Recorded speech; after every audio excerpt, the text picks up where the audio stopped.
You are now rocking with the hottest boxing podcast in the land with your host, Coach Malachi Williams. True.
For the thousands in attendance and the millions watching around the world,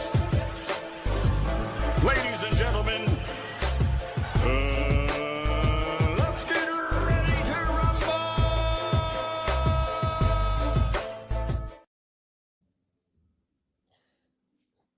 Yeah. What's up, family? It's our boy, Coach Malachi Williams in the building. We back. True Media Podcast. We back up in here. Man. It is what it is, man. Another day. Happy Tuesday to everybody. Matter of fact, hold on.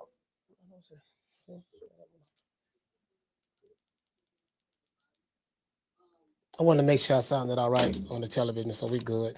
So yeah, man, salute everybody, man. Hope everybody having a good day. Whole lot going on. Shout out to Ricky. Ricky, what's going on, fam? Shout out to John Mason from Flint, Michigan. Salute, my brother. The lovely Miss Black Panther. Shout out to Willie Sumlin, Dr. Mario. What else we have? Dr. Mario, let's see.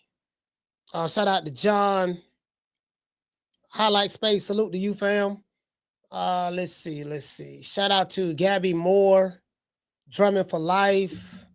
Willie Sumlin, salute to you. Shout out to everybody who's pulling up on X. We got quite a few people pulling up on X right now. So shout out to everybody who pulling up over there. Man, we got a whole lot. We got quite a few things to talk about today. Just a few. You get what I'm saying? I'm sitting back watching. Yeah, this is crazy. I don't know why they be doing that shit.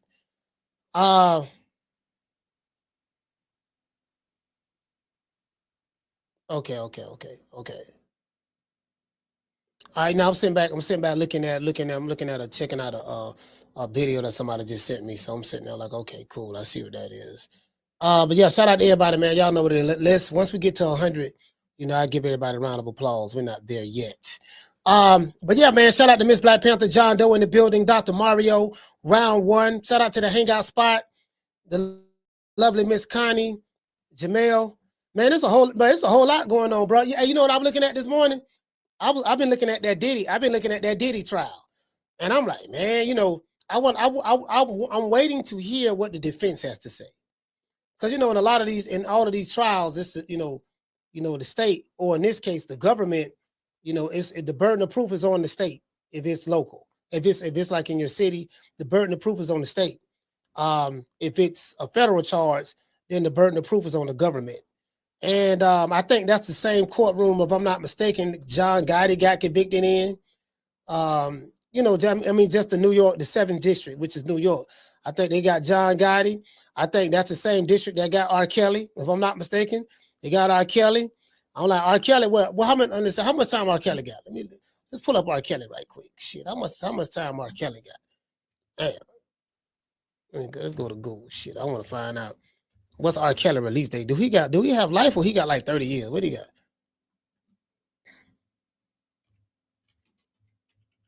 Oh, let me see what's up. R. Kelly's release date. That's it. Yeah, I don't put it up. Let's see what AI pull up. Oh, okay. He said R. Kelly is scheduled to be released December 21st, 2045. He is currently at the FCI Butner Medium Facility in North Carolina. Oh, okay. R. Kelly and the feds. Yeah, he in the feds. So okay, so oh, he had a medium security prison. You know what I think? Hold on, I know somebody that was at FCI. FCI? That FCI in North Carolina? Oh no, I'm thinking about a federal prison in South Carolina. Oh, R. Kelly got 30 years. They got him for 30 years for racketeering, trafficking. Oh my God, in New York. Oh, they got him in New York. Oh yeah, did he through? True. Yeah, he through. Yeah, he done. Yeah, he done. Yeah, he can hang it up.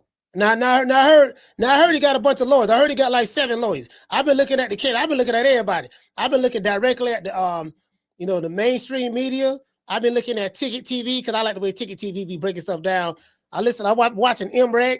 Then I go back to like the channel like local New York news or whatever. I'm like, man, shit, yeah, I'm nigga around there, man. I've been around it. I've been around. Bro, I'm tired of, hey, loyalty say 245 isn't that long. Isn't that long? Man, it's 2000. That's 20 years, dog. Man, that's a whole nother dub. No, that's a long time, bro. And R. Kelly, what? How old R. Kelly is? How old is R. Kelly? Shit. How old is R. Kelly? R. Kelly, I think R. Kelly is a Capricorn, like me. Let me see. Yeah, he a Capricorn. He born January 8th. Yeah, he 58 years old, fam.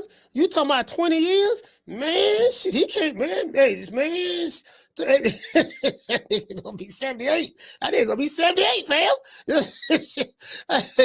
Man, and Diddy 55 right now. Yeah, boy. Listen, he go well. If they hit him with 30, they hit Diddy with 30, boy. It's a wrap. Take that. You get what I'm saying? Take that. Yeah, man. I'm trying to tell you, boy. I'm trying to tell you, boy. I don't know, boy. That's shit. I hear what you said. There ain't a lot of time. Shit, me, nigga, a dub, man, at his age. You know what they say, time is for, doing time is a young man's game. You know why they say doing time is a young man's game? They say that because, when you're young, you got a lot of years ahead of you. So you 20 years old, 25, you can do 20 years. You can do 15. Oh, nigga, you do that standing on your head. Nigga, you 20. By the time you get out, you're gonna be about 30, 35. You're gonna be good, baby boy. That's what they say. You know what I mean? When you were doing time. You ever did, you know what I'm talking about. And you young, doing time is a young man's game. When you an old nigga, boy, shit, when you like 35, when you like 30 past 35, man, you ain't trying to do no time, bro. Shit, you ain't trying to do no time, shit. Especially at their age. Anyway, let's give everybody a round of applause. Yeah, man, shit, at their age, shit. Listen, I'm gonna tell you something. One thing about me, I'm gonna tell y'all like this here, boy. And listen, everybody got the whole their own nuts. I'm not gonna be the dude running around here talking about, yeah, man, we got the free Diddy. Free Diddy for what? Man, shit. Man, I ain't think about that nigga, man. That nigga, hey, let me tell you something, man. Hey, man, free him for what? I mean, if he, hey, look here, just like everybody else in this chat, boy, if we did anything, ain't nobody gonna be running around talking about free us. If we did anything, they gonna MC him or us. If he guilty, man, so be it. I don't, it is what it is. I'm trying to tell you right now, shit, nigga, free me. Shit, free my Uncle Willie. I got an uncle that's doing time right now. You get what I'm saying? Ain't nobody talking about free him. Shit, what about my Uncle Willie? Hey, that's what that comedian DC Curry said. DC Curry's have you laugh. He said, what about my Uncle Willie? Talking about something. Hey, he was talking about the movie, right? Y'all remember the movie on Free Willie? They talking about Free Willie, talking about the well. He said man, these goddamn white folks make a move about anything. They're making a move about freeing a big ass fish. You know what I mean? That's a fish. You know what I mean? Talking about Free Willie. Fuck Free Willie. What about my Uncle Willie? He been doing time for 15 years now. Y'all ain't talking about freeing him. But I'm supposed to be running around hollering about Free Willie. Nigga, please. Yeah, I ain't trying to hear that shit. Hey, man, nigga got the whole their own nest, dog. Nigga got the whole their own nest, dog. That's all I got to say, dog. It is what it is. Shit, it is anyway. Hey, it is what it is, man. Hey, man, shout out to Daniel. Shout out to Miss Connie, Jarrell, Willie Sumlin. Yeah, man. I got a homeboy doing 3 life sentences right now. Ain't nobody got no t-shirt. He'll holler about free him. He doing 3 life sentences for shooting 2 police officers. Shit, like for real. That shit was on cops. If you look up, if you go on the internet and look up Hillsborough County police officers, like look on cops, look up the 1995 cops, Tampa. Cops in Tampa. There was an episode where 2 police officers got shot with an SK. You know what I mean? Lit up. They had to have a statewide blood drive to save these officers. That was my homeboy did that shit. That nigga doing 3 life sentences right now, dog. True. Yeah, he was radicalized. He was radicalized in the nation. Once he didn't join, but he used to come to my granddad's house and be taught a lot. The teachers of the Most Honorable Elijah Muhammad. And a lot of us is radical. Like all of us is radicalized. I know I was. And he was really on that. He was really on that, the white man, the devil, blue-eyed devil, and this and that. And you come to the table with 7 heads, 7 devil's heads, all that stuff there. If you've been in the nation, you know what I'm talking about. You know a lot of the stuff, pseudo stuff. And he was really on that, bro. And he said, I'll never forget, we was at my granddad's house eating some bean soup and some toast and drinking some sweet tea. And he was like, yeah, man, I'm trying to tell you, man, them devils pull up on me, boy, I'm going to hold court right there. And, I didn't think he was, I didn't think he was, really going to do it. I didn't think he was tripping like that. How people just be talking, saying shit, but you don't really think they're going to do it. Man, one day, man, that man took them people on a high-speed chase. It was 4 of them in the car. Now, everything I'm saying is documented. This is public information. This is what happened. So, you can look it up. Yeah, it was 4 of them in the car. It was my partner who doing 3 life sentences, his brother in the passenger side, and it was 2 females in the back seat.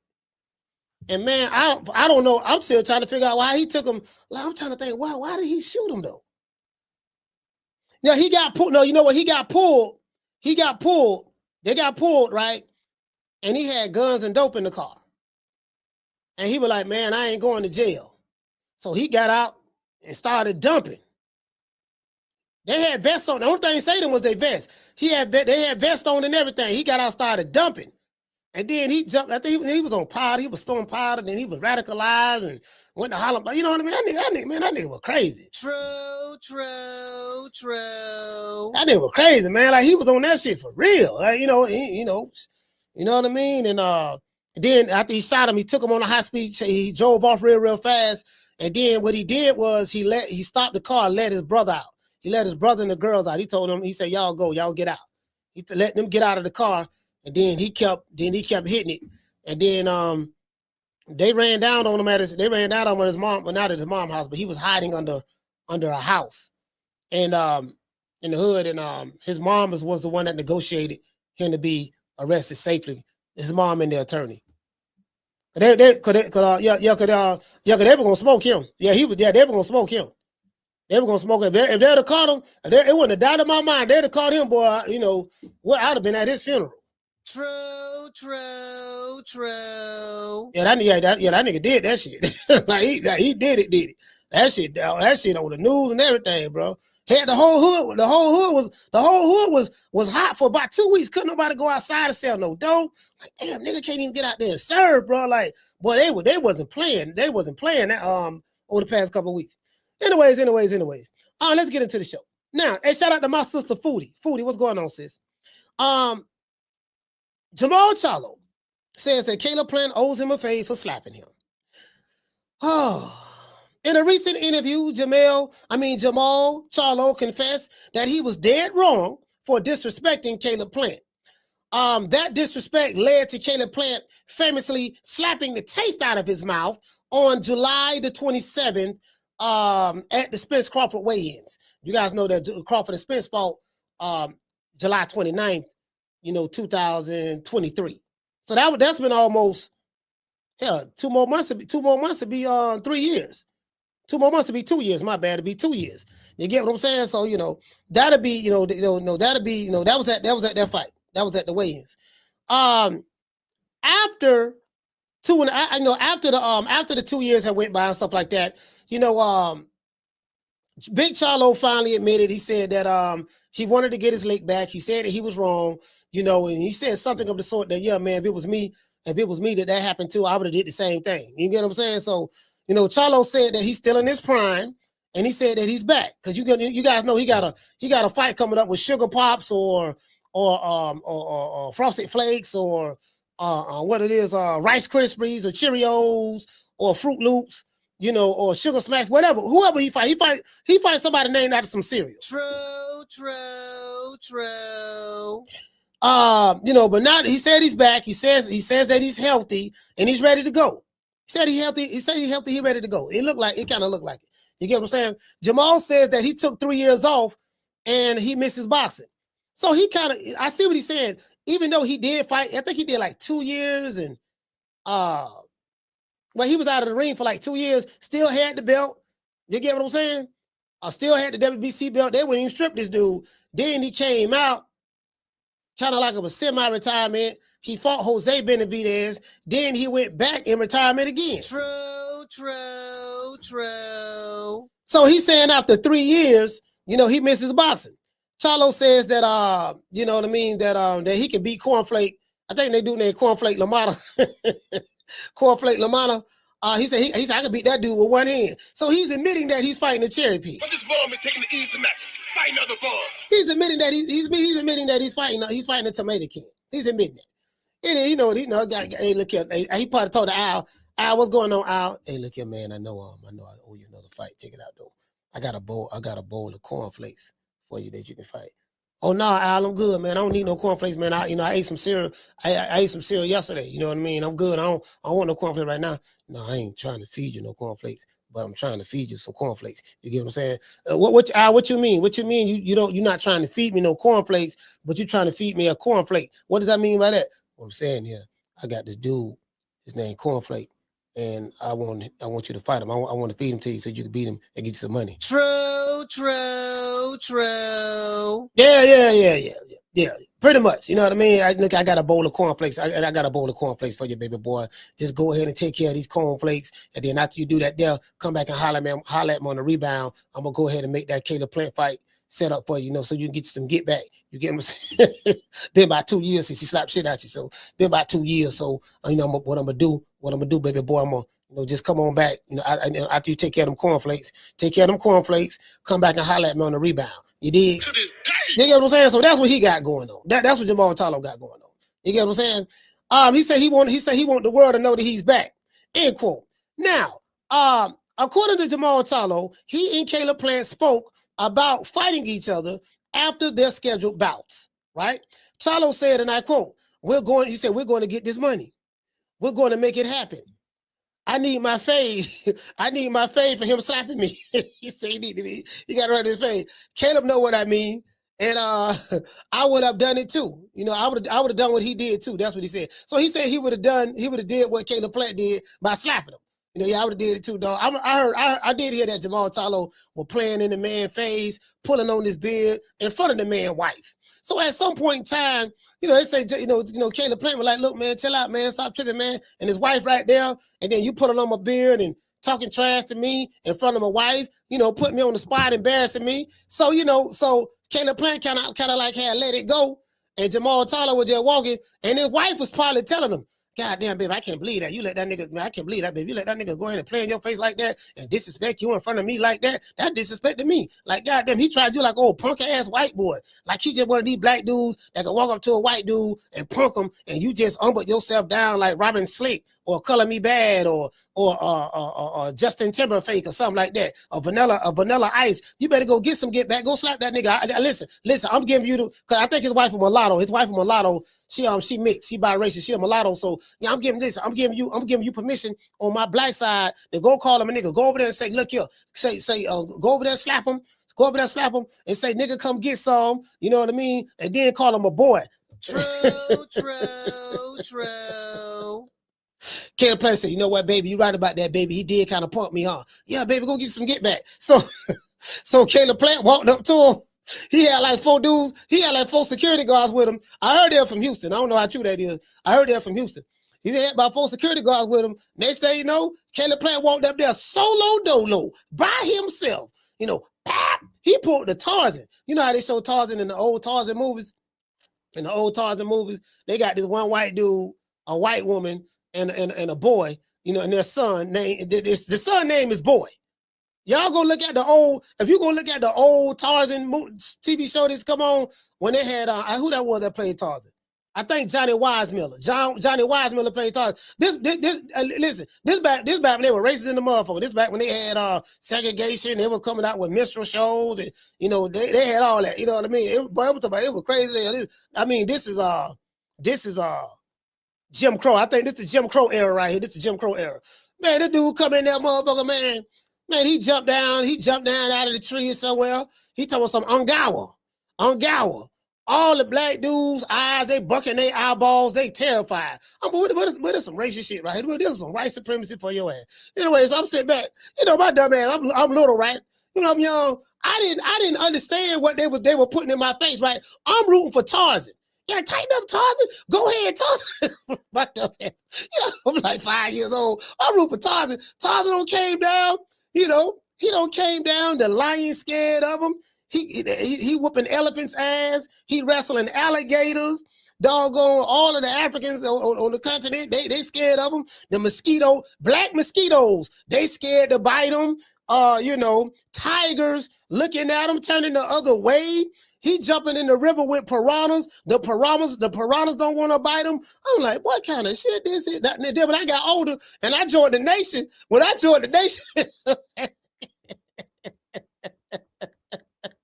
brother, you was rooting for Tarzan when you was younger, brother. Oh my God, brother, do you see how Yakub's grafted devil, brainwash you, brother? It had you rooting for the other man instead of the brother man, brother. Brother, Paul, come on over here, brother. Let me put a little spindle of knowledge on your forehead, brother, and resurrect you from your mental grave. I'm like, no, man, you talking about when I was 5, dog. That when I was 5. Damn, I don't think like that now. You need to rub no oil on my forehead now, fam. True. I was 5. I was just, what I mean? I ain't know no better. I ain't know no better around that time, fam. You know what I'm saying? My nigga, I'm 17 now. I know better now. Nah, brother, come on in, brother. Come on, brother. Brother, sit down, brother. Just sit down, brother. We gotta get all that. We gotta get all that out you, brother. You've been brainwashed, brother. You know what I mean? Nigga, I'm rooting for Tarzan. I'm rooting for Superman. Root for Tarzan. I'm rooting for Superman. I'm rooting for Wonder Woman. Man, the Bionic Man. Anyways. Hold on.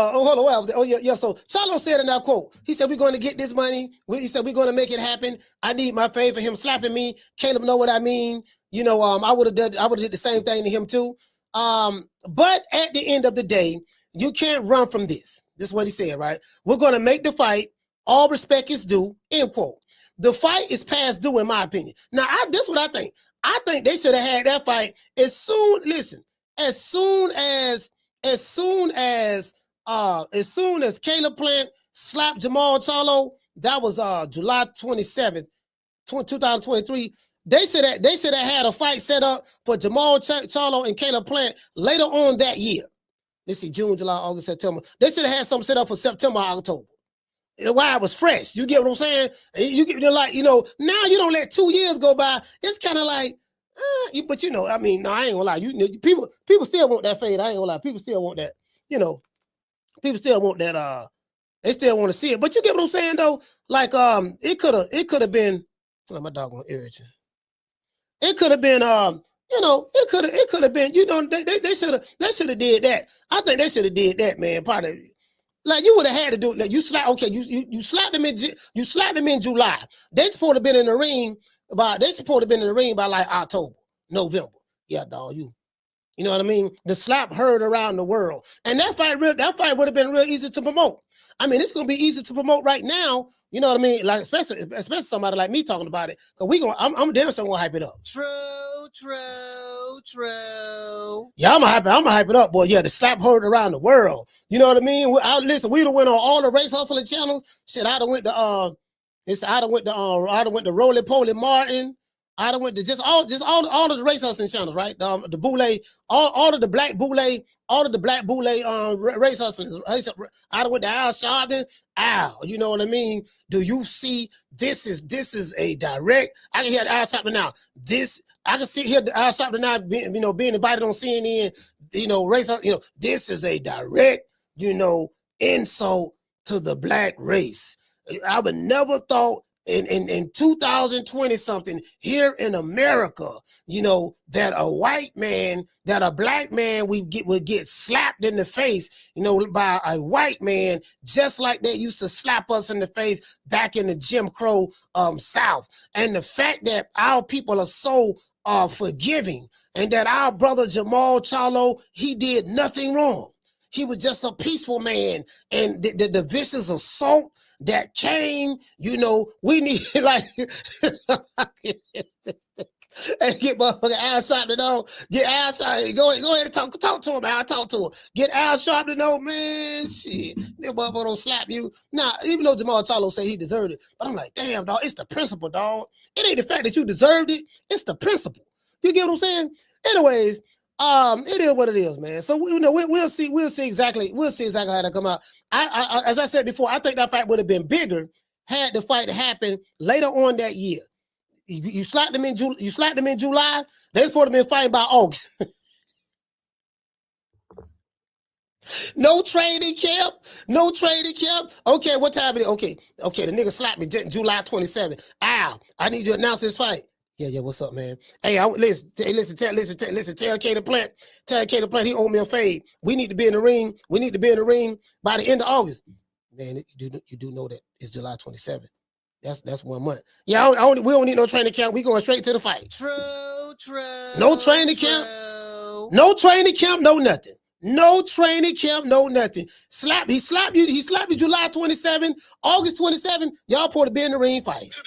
Yeah, it is what it is. No training camp. Yeah, dog, I'm just going. Listen, I got a 2-week training camp. I got a 3-week training camp. And the week of the fight, I'm resting and recovering. You get what I'm saying?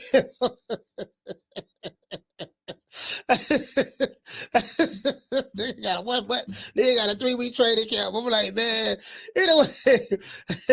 Hey, but we'll see. We'll see how it play out. In other news, Manny Pacquiao has come out of retirement from the old folks' home to fight Mario Barrios. You can't make this shit up. And to add insult to injury, Manny Pacquiao has miraculously now ranked the number 5 fighter. He's ranked number 5 with the WBC. I looked it up myself. He's ranked number 5. I'm not making this up. Bro, Manny Pacquiao been retired for like 4 years. Haven't had a fight in 4 years. His last fight, he lost to Ugas. Let me see. WBC. Let's look up WBC. This man haven't had a fight since Ugas. I think that was 2021. Retired in 4 years. I know y'all don't believe me. I told y'all these ranking systems is fake. I told y'all you can put. Listen, I can get Miss Connie, Miss Black Panther, Foodie. I can get y'all in the top 10 right now. In the top 10 right now, it ain't gonna cost much. You know what I mean? The top 10 right now. Y'all gotta explain to me, and I already know the answer to this, how Manny Pacquiao, 75 years old, 46 going on 75, announced that he's fighting.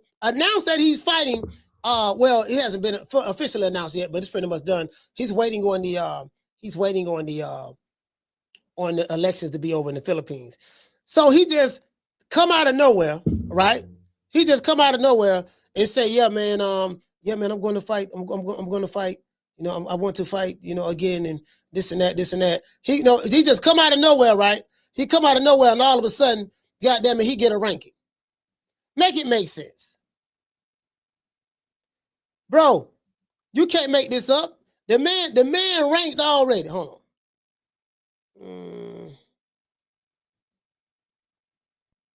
The man got a ranking already. You can't make this up. Motherfucker been retired since 1975. I'm trying to get my, why is my, all right, cool. I'm trying to get my extensions to work. Man been retired since 1975. You come back, and this man has a world ranking. Matter of fact, it has not even been officially announced. This how you know that's why you can't go by that ranking stuff. Yeah, man, he ranked such and such, such and such. So y'all remember I had Mama Holyfield on here, and Mama Holyfield was mad at me because I say, look, man, we know how the ranking system is. Like, how do you, when I asked Mama Holyfield, I said, how do you rate the level of competition that your son is for? And he got mad, and she got mad, and all that stuff there. What do you mean? Why you asking me that? You know how the ranking system works. We fought those top guys. And, those guys fought, and they fought former champions and this and that and yada yada yada. I said, wait a minute, man. No, hold on, swole up. I mean, that ain't how the rankings work. Like, dude, like literally, you can put anybody in the ranking system you want to put in the ranking system. You know that. You don't know. What are you talking about? Kid fought this guy. He was the number ranked 3 guy in the world. At that time when we fought him, I'm like, fam, like kid got he got an NA PapaJohn.com belt, and fam, that ranking, like they ain't nobody ever even heard of this dude, fam. Like this dude literally came out of nowhere. He 25-4, had all his fights in Mexico. Don't nobody even know this dude here. Nobody never seen him before. We don't know who he was fighting. He could have been fighting bartenders, barbacks. He could have been fighting members of the mariachi band. And we don't know that. So, just because he was ranked here, we know how that works. And guess what? And you over there with Golden Boy, you know how Golden Boy do it. True. Golden Boy got a roster. Listen, they got more tomato cans. Well, y'all listen, if you want to, let me tell you something. If you want to build up a record, have a padded record, go to Golden Boy. To this day. Well, Golden Boy, listen, Jaime Munguia almost, him and Zerto, especially Zerto. And Zerto almost broke before he stepped up in competition. Zerto was down there 15. He almost broke Floyd Mayweather's record. Literally. Simple but Rock said, any update on possible overturn? Nah, I ain't heard nothing.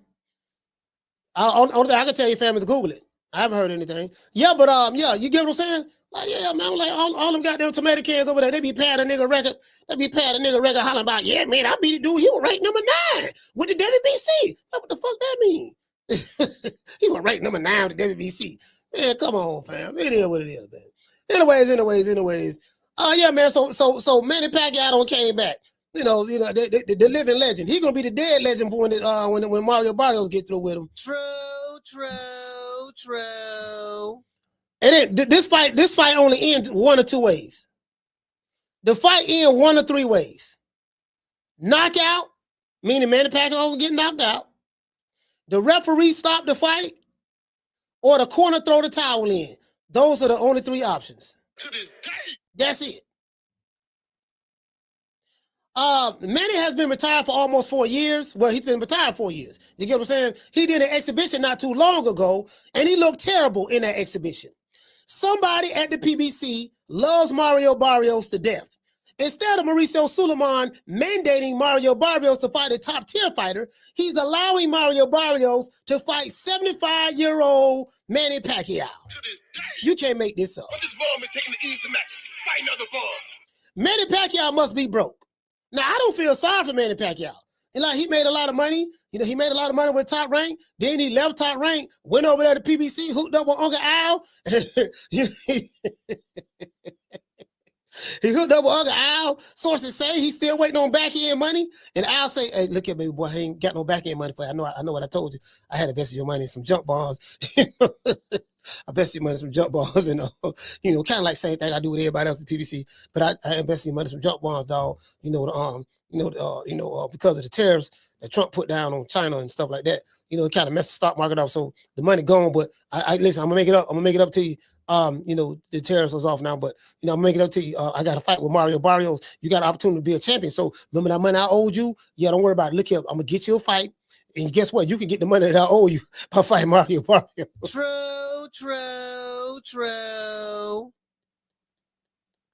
They said Uncle Al. Told goddamn Manny Pacquiao. Yeah, look at baby boy. Time gone in that bread I owed you. I know. I told they had some jump bars, but stock market be tripping. Don't worry about it though, baby boy. Look here, man. I got the bag for you, but you got to fight Mario Barrios.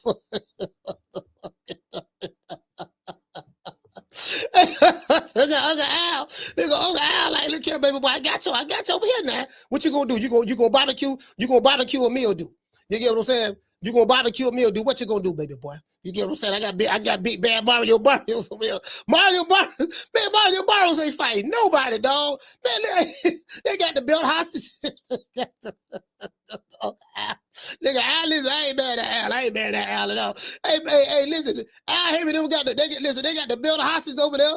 They got the WBC belt hostage. Yeah, Mario, don't worry about it, baby boy. You ain't got to worry about fighting boobs. Ain't no YouTube channel gonna call you out for ducking because they ain't gonna call you out. You know what I mean? Because we got them on the wraps. They know what the deal is. Yeah, you ain't got to worry about fighting boobs. You ain't gonna be fighting Brian Norman. You ain't gonna be fighting none of them. Don't even worry about it. I got a fight set up with you for Manny Pacquiao. We know you're gonna win. I owe the nigga some money, but you gonna fight him. You can get paid off that. Don't worry about it. And then guess what? And we got Mauricio Suleiman in our back pocket, so we can always maneuver. You're gonna be the WBC welterweight champion for a long time. And guess what? If you do lose the belt, it's gonna be against another PBC fighter. True. Yeah, we gonna keep everything in house with you. When you listen, we got the last Infinity Stone. We got the last Infinity Stone. Boots got 2 of them, and he got the ring, so he got 3. But and then Brian Norman got an Infinity Stone, and we got the other Infinity Stone. Now the chances of Boots fighting you for the WBC title is slim to none. And Slim just got hog tied and dumped in the ocean with some weights tied around his waist.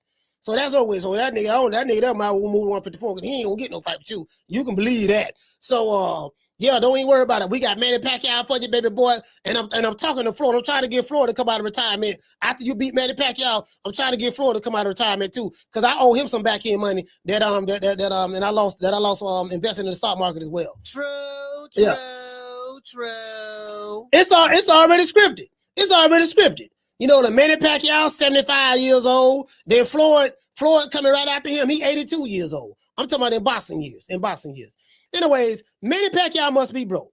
This is the only reason that I can think of that for him coming out of retirement. A 46-year-old. And he got beat up in the exhibition match. Al Heyman, as I said before, must owe Manny another fight under the PBC, must owe that man some money. He got his money, he lost his money, he gambled the man money, whatever the case may be. When Manny left Top Rank, as I said, he signed a contract agreement, to Al Heyman's PBC. And now he's coming back. I said, boy, they got him by the pubic hairs, boy. God damn, Manny shooting better than a broke dick dog right now, boy. Shout out to Brandon. He got to fight big bad Mario Barrios. Big bad Mario Barrios. You know what I mean? Of course, I'm being facetious. Ain't nothing bad about Mario Barrios at all. But I ain't gonna lie, boy. He snatched dog on Brandon Figueroa's sister. God damn, boy. But he came up on her. I ain't gonna say him lie, boy. But she a dime. True. Now Mario Barrios did that. Now I give him that. Now Mario Barrios, I ain't really crazy about you as a fighter. I ain't gonna lie, you really ain't all that. You an average fighter. You average in the motherfucker. But outside of that, though, I ain't gonna lie, you got good taste in women. I give you that. Anyways, as I said before, anybody can be added to the sanctioning body's rankings. Anybody. You know what I mean? The ranking system is a scam, and boxing fans know it. I predict Manny Pacquiao will get his old ass stopped. Either knocked out by Mario Barrios, either the referee gonna stop the fight, or his corner gonna throw the towel in. That's what I predict. But this ball been taking the easy matches. Fight another ball. Anyways, Mario Barrios and the PBC are playing keep away with the WBC strap. Boots will have difficulty becoming undisputed in the welterweight division. In other news, day 2 of Diddy's trial has started, and Cassie has taken a stand. Boy, I was hearing some gross stuff I heard on there, man. She was talking about golden showers in the mouth. Oh my Lord, just crazy stuff, right? Then I hear but listen, Diddy, you better be lucky they don't have this trial on camera. If they had this trial on camera so everybody can see, oh my God. Man, they said that, man, the girl Cassie up there pregnant. She pregnant. She crying. She boo-hoo crying. She sobbing. And I'm like, damn, she don't got married and got 3 kids from the dude she married. After all the stuff the stuff she participated in by force or whatever for Diddy, I'm like, man, bro, damn, like how how can you get what I'm saying? Like, damn, how you get what I'm saying? She probably having nightmares about that too. Like, damn, I got all these dudes. You get what I'm saying? I'm like, oh, God, no. But all jokes aside, Diddy done. All right, bro. Let me tell you something. All y'all with them free Diddy t-shirts, that shit do not work. You guys know everybody who have a free my nigga man t-shirt or free Ray ain't getting out. I ain't seen no judge or no governor or mayor release somebody from jail because a group of niggas had free man t-shirts. Because the rapper say, yeah man, free my nigga AK, free AK for what? AK got 30 bodies on the street. Nah, keep that nigga. We don't need AK free. Talk about some free AK for what? Listen, the crime rate went down by 100% as soon as Ray got locked up. Talk about something free Ray. Hey, shout out to Mika Love. Niggas be killing me with that old dumbass shit. Talk about some free such and such. Man, this man got 15 armed robberies, 37 burglaries, 12 grand theft auto charges, 10 aggravated batteries, 5 aggravated assaults, and 2 attempted murders. You sitting there talking about something, free him. For what? Shit, nah, keep that nigga. Keep him in there. Anyways. Yeah, man, on the Diddy trial, I ain't gonna lie, bro. Listen, that courtroom he in, they're the one that convicted John Gotti. John Gotti died in prison. They got R. Kelly. R. Kelly probably ain't gonna make it. R. Kelly, 58 years old? He got another 20 years. R. Kelly gonna be 78, damn near 80 when he get out. He ain't gonna be able to do no tour when he get out. What he gonna do? I Believe I Can Fly at 80 years old? He can't be performing 12 play at 78 and 80. Yeah, so he done. And then if he get 30 years, if he get 30 years, dog, that's a death sentence. He done. He ain't gonna beat that. He ain't gonna beat that, dog. He ain't gonna beat that. I'm telling you, bro. I know how the feds work. When, especially in New York. In New York, bro, when that 7th district, when they come at you, boy, this how the feds work. The feds will investigate your ass for years. They'll let you commit crimes for 5 years, 10 years, maybe 1 year, maybe 2 years, 10, 11 years, 12 years. They'll let your ass commit crimes and they'll just have all this evidence piled against you. Then by the time they decide to come get you, they got you. Your attorney's trying to figure out what evidence they have, what they have. Yeah, dog, this superseding indictment, dog. Like my nigga, we got a 10-year investigation on you, fam. We got every crime you committed, wiretaps, whatever. We got every crime you committed from 2010 all the way to 2022. We got you. You can hire whoever you want to hire. You can bring RIP to Johnny Cochran. You can bring Johnny Cochran back from the dead. Get Robert Shapiro, F. Lee Bailey. Get all of them. Guess what? Well, when they get your ass like that, when they get you like that, and they got videos, they got phone calls, they got text messages, and they got people who flipping on you, testifying against you. Look, we're gonna give you immunity for any crime you committed. We want this nigga. But if you lie to us, we're going to MC Hammer your ass. Bro, man, you might see Mary J. Blige. They might subpoena her, J-Lo. Man, I'm trying to tell you, man, I'm telling you, listen. But the fans play dirty. They do not care. And they do stuff like this here. Hey, look here, man, we're going to offer you these 30 years. We're going to offer you these 40 years. Or not, we're going to offer you these 40 years. Or if you don't take this deal, what we gonna do? Check it out. We finna subpoena your mama. We finna subpoena your boys and put them on the stand and cross-examine them. Cause it seemed like that we got evidence tying them into it that they was helping you run this criminal enterprise. Yeah, we finna put your mama on the stand, put your sons on the stand too. We got videos of your son being right here. Matter of fact, not only that. This is what they do. We finna lock your mom up. Yeah, your mom going to jail. We finna lock your mom up and your sons up. All of y'all was in it together. That's how the feds run. Now you take these 40, you ain't got to worry about that. They don't care. I'm telling you, ask anybody who been in the Fed. They do not care. They play the game dirty. Anyways, as I said before, yeah, that dude tripping. Yeah, I think it's done. In my opinion, Diddy ass is cooked. If he did any of the things that he's been accused of, if he's done it, he belongs under the jail. Cassie's testimony, you know what I mean? You know, I ain't gonna lie, Cassie's testimony, but just off that alone, you get what I'm saying? You know, Diddy can look forward to being cellmates with R. Kelly. What do you guys think about Mario Barrios versus Manny Pacquiao fight coming up? Do you guys believe that Jermall Charlo would get sweet revenge against Caleb Plant for slapping him? Or do you think Caleb Plant would beat the brakes off of Jermall Charlo, in spectacular fashion? Let's talk about it. Let's give everybody a round of applause. And before we do that, we got to give a shout out to our sponsors, Foster's Barbershop. Today's show has been sponsored by Foster's Barbershop. If you're in the city of Tampa, download the app Booksy on your Android or iPhone. Download the app Booksy. That's BOOKSY. Look up Foster's Barbershop. Book an appointment. You know, they only run by appointment, so you gotta have $50 or more. You know, $50. It's $50 for a haircut. Go in there. So you go in there. You know, book an appointment. You know, got a nice club. You know, got a nice tiki bar in the back. Bartender serving you drinks, and we got the greens. You know, we got the greens, meaning the golf course in the back where you can play putt golf on artificial turf. But there's a lot of obstacles back there. You get what I'm saying? So I think it's a 9-hole, no Diddy. You get what I'm saying? So let's give a shout out to our sponsor. Let's give him a round of applause.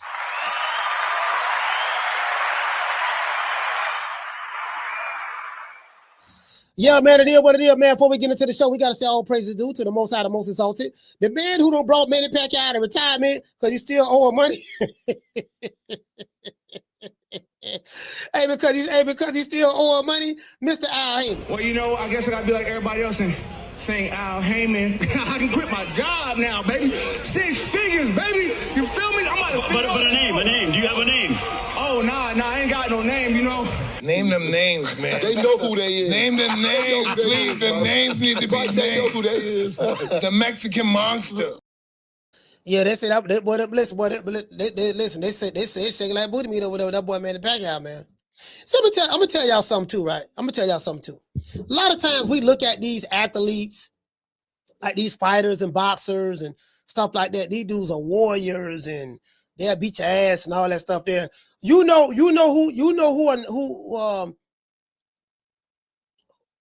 isn't afraid of fighters, boxers, and all that stuff there? You know who isn't afraid of them? The business people in boxing. The business people in boxing, they're not scared of Canelo. They're not scared of Manny Pacquiao or Terrence Crawford or nothing like that. You know, the business people in boxing, they have problem solvers. They have people, okay, we don't give a damn much to being a world-class fighter. You know what it is. We gangsters. We come at you, that check left hook ain't gonna help you. We come at you, that footwork and that jab, that power jab you be throwing, that shit ain't gonna help you. Nigga, we got some goons over here that, and we ain't playing fair. We gonna break your legs, all that shit there. We gonna do all that. We gonna get our point across. See, the mafia used to extort the fighters. They used to extort fighters. I mean, I heard stuff like, what's my main man name? Sonny Liston had to pay a percentage of his purse to the mob, and Joe Lewis and all these dudes. See, they big, bad, and tough to me and you. But to the business people who got the suits, oh, they don't see them, man. We got a whole bunch of, okay, oh, you're a big nigga? Oh, we ain't worried about no big nigga. We got a whole bunch of them. We got a whole bunch of big niggas. What's up? Like, this ain't finna be no one-on-one, fam. It's finna be us on you. This ain't finna be no one-on-one. We gotta make an example out of you. We gonna send enough people to get the job done. Ain't nothing fair about this here. We gonna send enough people to get the job done. Now, give me a fade. You finna get a fade. It's finna be 10-on-1. True. Yeah, it's finna be 10-on-1. You finna get a fade. It's gonna be 10-on-1.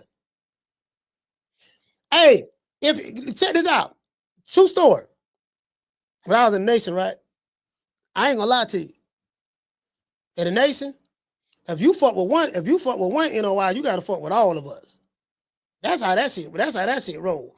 You ain't getting, the only person get a one-on-one fade in the nation is another member that's in the nation. If you got a lieutenant, he got beef with his captain. I've seen the captain and the minister go out back and fight one-on-one. That's how that shit work. But guess what? If you mess with one, let's say a brother have some issues out the street somewhere with somebody else, bro, it's gonna be about 10 of them come.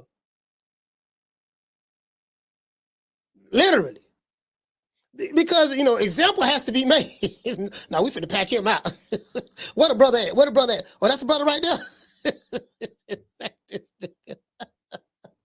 Because you got two sides. You got two sides of the NOI, man. You got the street element, and you have the spiritual element. You don't want to see that street element. That street element, they coming. I'm telling you.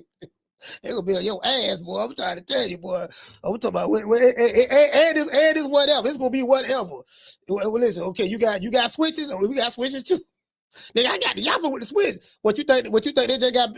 What you think they just got bow pies? Do you think they just got bow ties and bean pies? That what you thinking? Oh, you think they just said alhamdulillah, final call, bow ties, bean pies, and that's it? Oh, okay. Who you think he is? DJ Quick? No, huh? No, I ain't saying Kid that. Capri? I didn't say that. Oh, you must be Jimmy Walker. Blue, you ain't nothing. You don't deserve nothing. You don't get nothing. You get what I give you. I got a contract between me and you that say you do what I tell you to do. Therefore, shut up. Don't say nothing. Don't speak to me. Don't look at me. I just want money. I just said. Blue, if I raise up, gonna be trouble. Trouble. I'm walking off. I'm laughing because I know what I'm talking about. I'm the lieutenant. I know what I'm talking about. Oh, you big, huh? Yeah, that nigga big. How tall you that? That nigga about 6'4", 6'5". Yeah, and we got something for a 6'4", 6'5".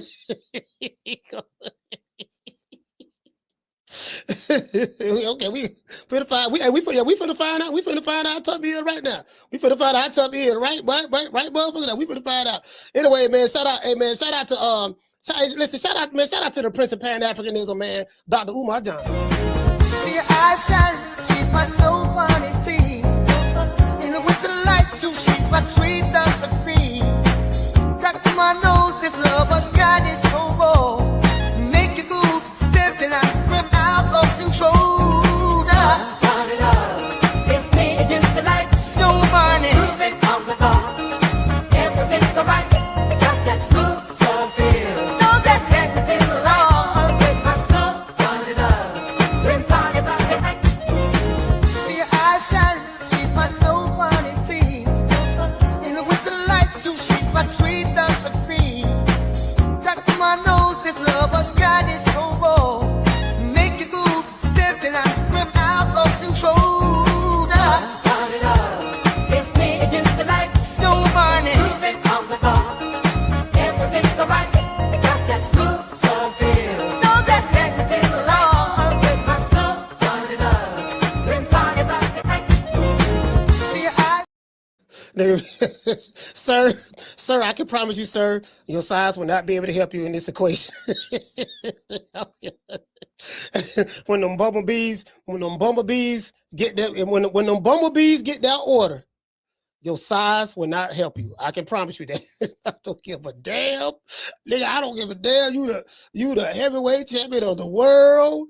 Nigga, I don't care if you bench pressing 500 pounds, squatting 800 pounds, deadlifting 670, sir, that would not help you in this situation. When that order is given, boy, may whoever God you with be with you. True. Whoever God you believe in may be with you. Cause they coming. And them niggas is fearless. They gonna be fighting. Nah, let me get him. They gonna be like, yeah, we gonna get this nigga here, boy. Hey, but guess what? anyway. But listen, man, shout out to Diddy, man. It is what it is, man. Diddy, boy, Lord have mercy, boy. You in New York, you in that New York district. Boy, listen, boy, may God be with you, boy. You finna they finna MC, they finna Bamalam that nigga, dog. Bro, he's done. He's done. All right, bro, I don't give a damn. Boy, if he get out of this, Boy, if he get out of this, boy, Lord have mercy. Listen, I'm anxious to hear what the defense gonna say. I need to hear what the defense got to say. Anyways, let me show y'all this here. Now, as I told y'all before, hold on. Matter of fact, I'm gonna show y'all this one here later. Let's go to this one.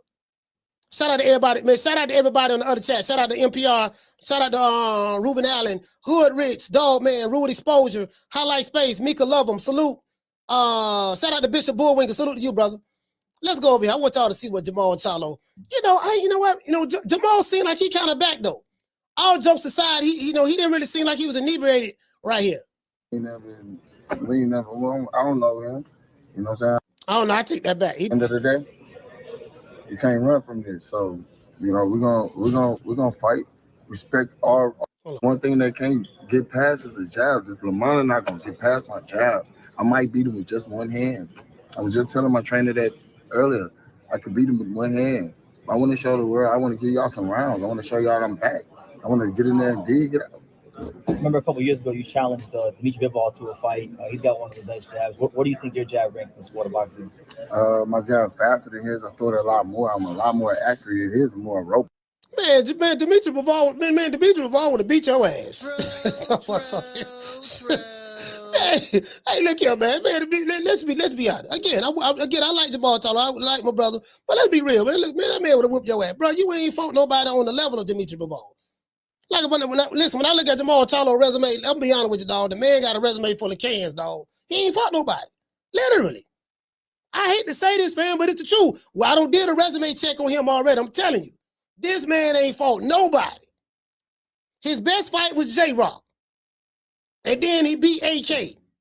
Oh, no, K9. He beat K9, who was the IBF. K9 was the IBF 154-pound champion.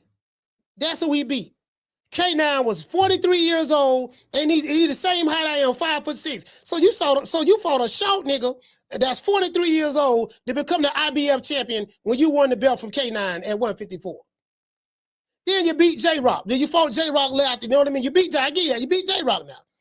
And again, they were hyping J-Rock up. I like J-Rock. I think he's from Philly, but let's just be honest. He was more of a name than anything. Then you moved up. You moved up to the West. You moved up to the middleweight division, and then you went to Holland. I think after you fought, who he beat? I think he beat who he beat? I think he beat what that dude he went to life and death with? Who that fighter was he went to life and death with? And dude hit like Jermall Charlo won like the first 6 rounds or something like that. And then the dude almost stopped him. What the dude he went to what that dude name? What that dude name he went? Man, it was a Mexican dude. Yeah, Montiel. Yeah, it was Montiel. Yeah, it was Montiel. That's who it was. Hey, it was Montiel. Man fought Montiel. Nigga, Montiel. Hey, listen. Jermall Charlo would beating the brakes off this dude, bro. Like the first 6 rounds. But something happened though. Something happened. After that, man, Montiel turned it up on him. Man, Montiel was going. But Montiel gave goddamn. Now Jermall Charlo won the fight, but I'm just saying, if you see that fight, I thought Montiel was gonna get stopped. Because Jermall Charlo was doing that good. I said, yeah, he finna stop Montiel. Man, shit, probably like the middle of the 6th round or after the 6th, man, Montiel went to work. I was like, God damn, what the fuck? You get what I'm saying? Next thing I know, after the fight, because the people really wasn't that pleased, after the fight, he went to holler about this. I'm sorry? 160 is my weight division. I want to unify. I want to get Golovkin in the ring. I want to bring him to Houston. You know what I'm saying?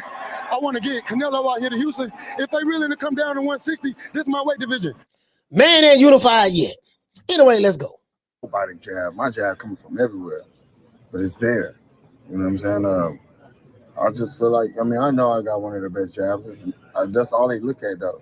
Now we've been working on a different part of my arsenal. I'm telling you, the late Jermall Charlo is getting better. I'm getting better. I honestly feel stronger and better and bigger. I'm glad I'm at 68. I don't got to lose weight. I don't got to do all that. I get to eat. I'm going to eat cornflakes at the weight. No, he said the old version of him, the older him is getting better. To be fair, we really won't know if he's getting better until he actually gets in the ring against some live ammunition. Once he get in the ring with some other fighters who've been fighting and got got live ammunition, and he got these shots firing back at him, and he fights some. Well, if he, if the PBC continue to give him the type of fights that he's accustomed to receiving throughout his 17-year career, then yeah, he probably back. But if he step up in competition and have to fight someone like a Caleb Plant, then we're going to see that fight. Well, he gonna fight Cornflake, Frosted Flakes, Fruity Pebbles, Sugar Pops, whatever the dude name is. He gonna fight him. I fully expect him to get this dude out of there. But if he don't, let's say if he go life and death with Cornflake, that might be an indicator of what we can see from the Caleb Plant fight. True.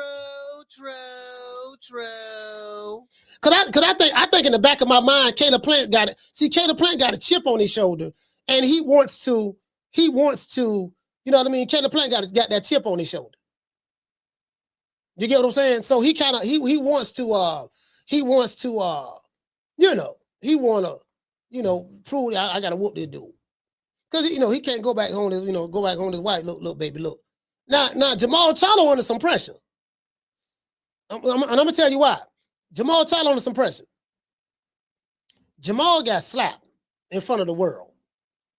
Everybody in Houston looking at Jermall Charlo crazy, to the point to where they kicked out Jermall Charlo, both Charlos. They said them niggas from Lafayette, Louisiana. They ain't even from Houston no more. And they are from Lafayette, Louisiana. That's where they from. But they moved to Houston, probably, I think when they were like 10, 11 years old, 12, something like that. Somewhere around there, right? So they're like, nah, they ain't claiming them. So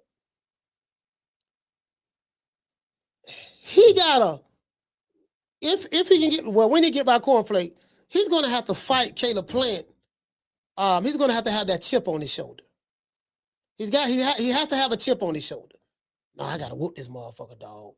I got to whoop him. I can't let him have no bragging rights on me. Like, he's going to have that chip on his shoulder. Talk about Jermall Charlo when he fight Caleb Plant. You get what I'm saying? So he got to redeem. I guess what I'm trying to say, he got to redeem himself, fam. Yes, I know it was his fault. Yes, I know he was in the wrong for pulling on Caleb Plant's beard in front of his wife. But yet and still, Caleb Plant, what Caleb Plant did was excessive. That could have been considered a hate crime. The way he slapped him, like he reached back, bro. The way he reached back. He reached back from the hills and cave sides of Europe and slapped this man like I've never seen a man get slapped that hard. I take that back. I did see people get slapped like that in the slap competition. I did, and I seen the slap competition, right? I seen some dudes get slapped to sleep, like get slapped in a coma. Now, Jermall Charlo got a good chin because the way Caleb Plant slapped him, Jermall Charlo took it. I will say this here now. If that slap is an indication of Jermall Charlo's punch resistance, then I'm under the impression that Jermall Charlo he'll be able to take a good punch from Caleb Plant, because Caleb Plant slapped him good and it didn't even phase him. True.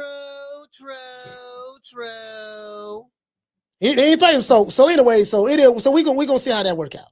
You and Caleb were whispering to each other as the press conference was going on. What was the conversation about? We're going to get this money. We're going to make it happen. I need my fade. You know what I mean? So, I would have did what he did too. And I let him know, yeah, I would have did the same thing.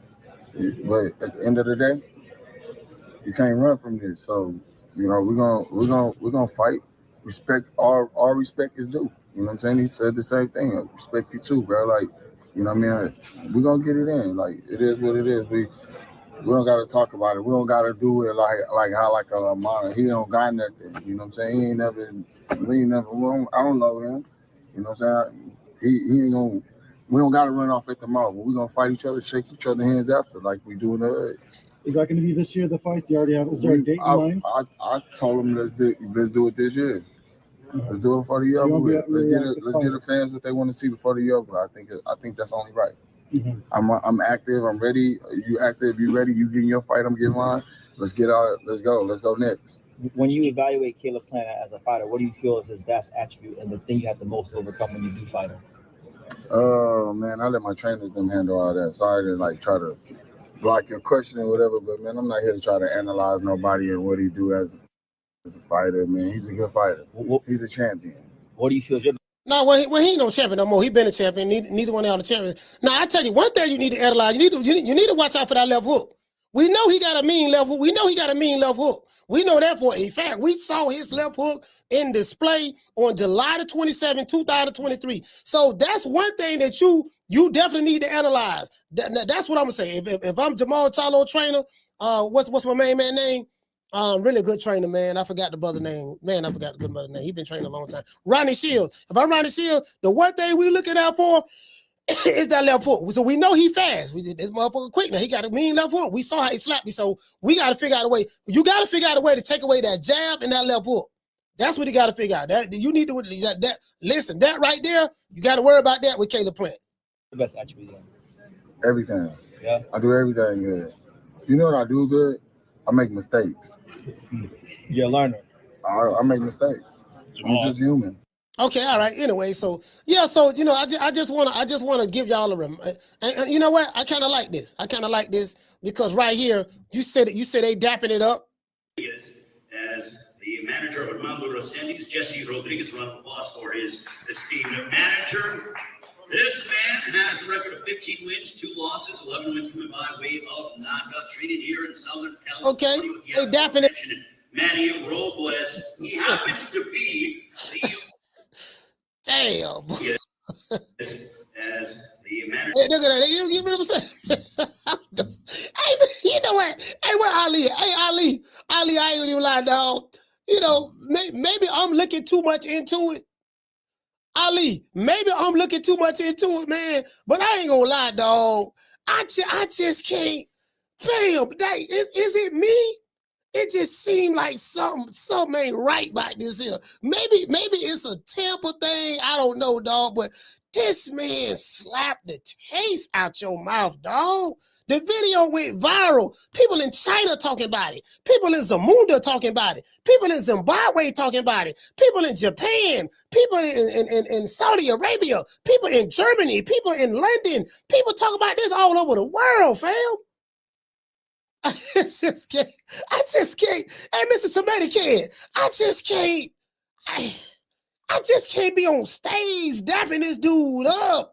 You get what I'm saying, fam? Like for 2 years, listen, I know Jermall Charlo said he was wrong. That ain't the point.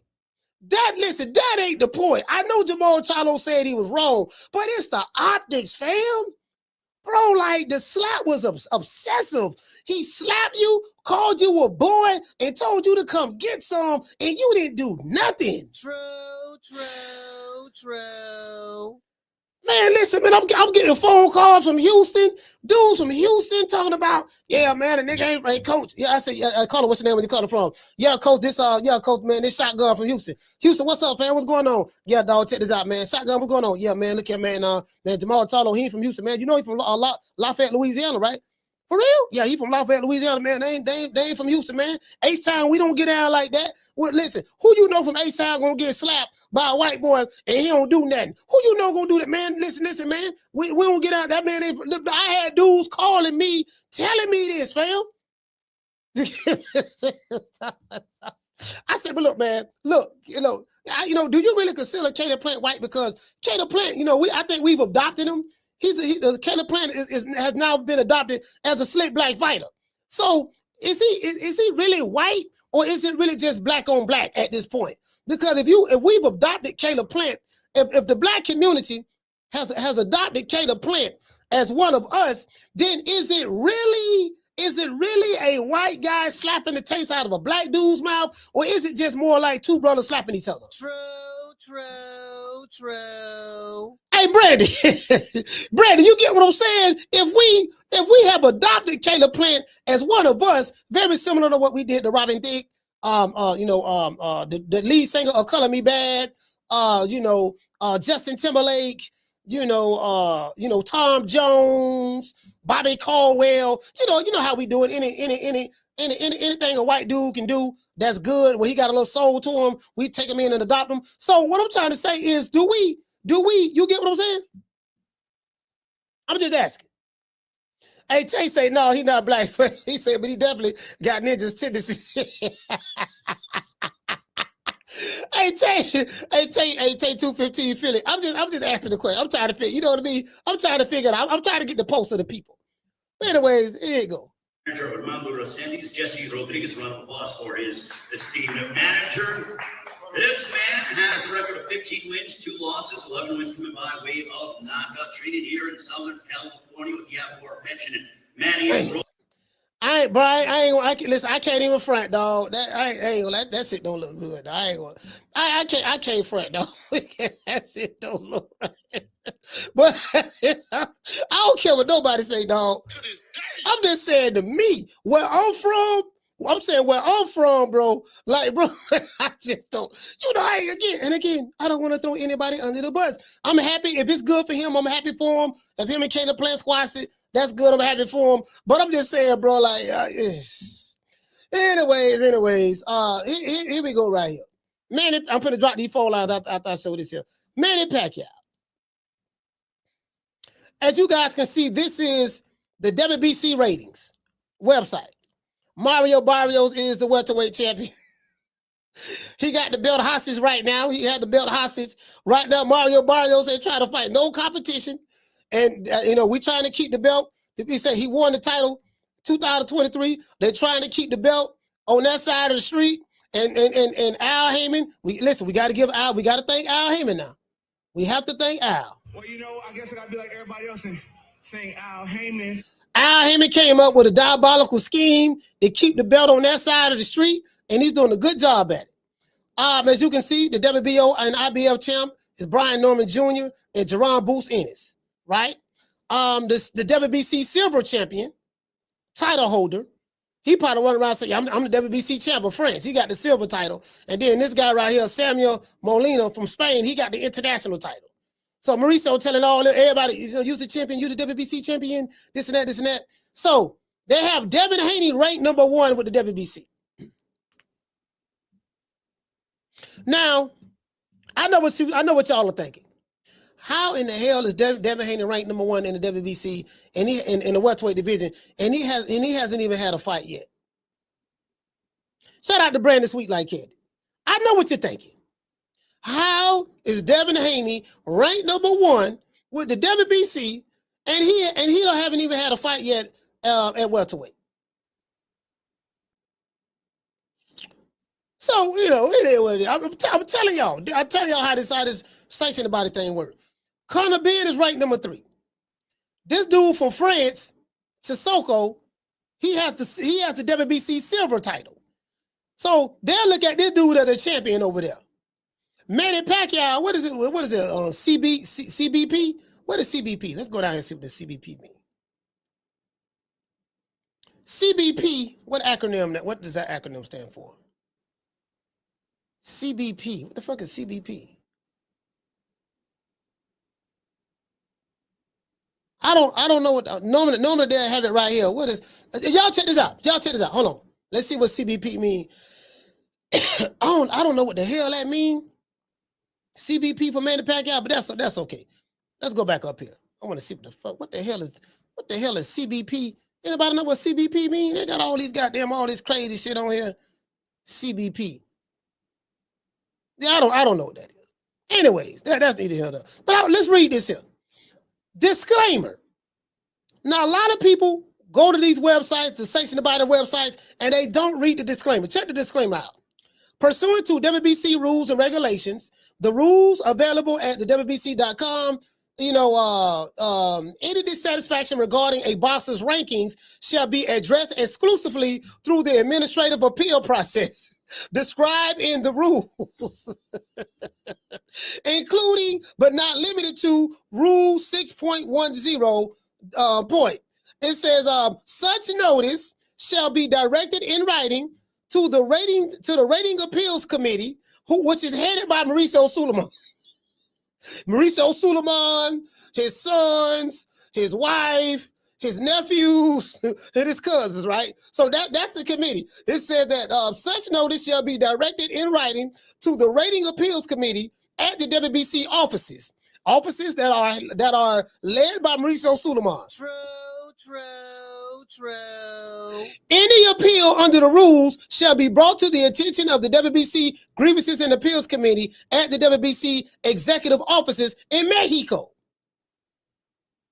In addition, pursuant to section 5.4 and 5.5, the rules and any and all disputes regarding a WBC decision that have not been resolved by the administrative appeals process are subject to mandatory mediation and thereafter mandatory arbitration. Under the code of arbitration related to sports by the Court of Arbitration for Sports. Under the code of arbitration related to sports by the Court of Arbitration for Sports. What the hell does that mean? I have no idea. My GED education will not allow me to comprehend words of such a high stature. Anyways, in any award thereof is final, binding, and enforceable in accordance with the laws, including the New York Convention of the Recognition and Enforcement of Arbitration Award. What the fuck is this? Nigga, I'm confused already. It's for boxers from the United States of America, the WBC shall, within 7 days of receiving a request from a boxer questioning a boxer's classification by the WBC, provide the boxer with a written explanation of the WBC criteria, his classification of the boxer, and the reasons or basis for his classification, including a response to any specific questions submitted by the boxer, and 2, submit a copy of his explanation, to the association. The Boxers Commission of the United States. Man. Fam, y'all already know what it is. True. Yeah, y'all know what it is, dog.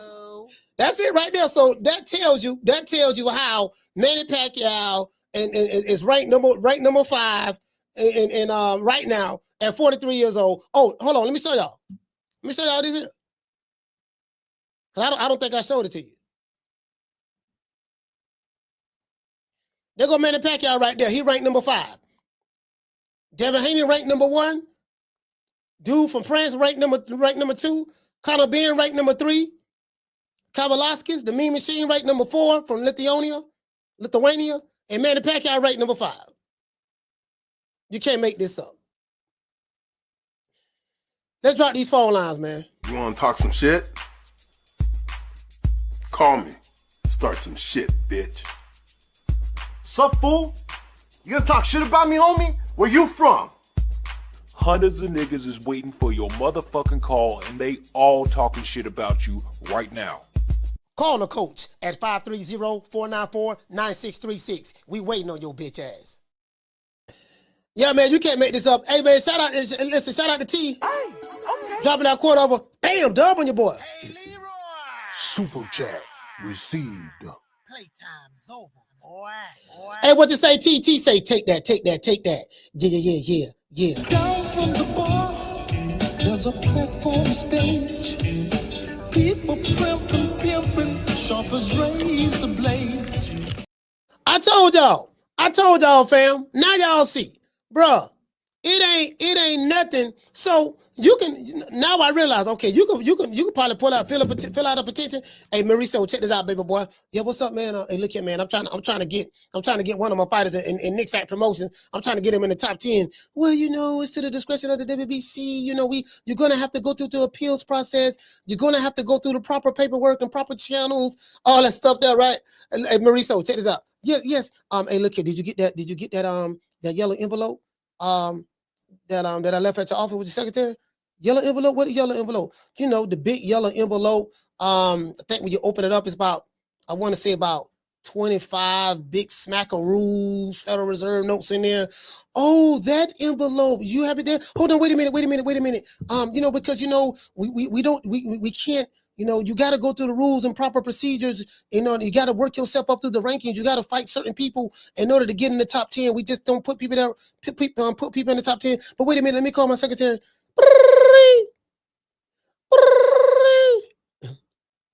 Hello?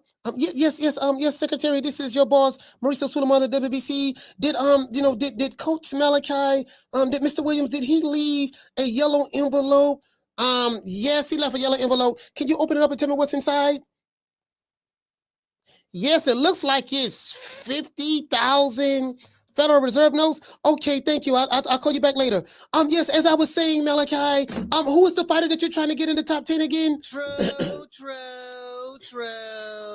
Yeah, man, listen, I got my homeboy Shout at Big Nuts. Shout at Big Nuts. He 15-0 in the hood. He just knocked out Hobo Sam at the liquor store. Right, he just knocked out Hobo Sam at the liquor store. Right there off of 15. Right down the street from College Hill, off of 15th and Lake. Yeah, dog, I'm trying to get him in there. Yes, don't worry about it, Malachi. As I said before, normally you would have to go through the proper channels and stuff, but I take your word on it. What is his name again? Shorty Big Nuts.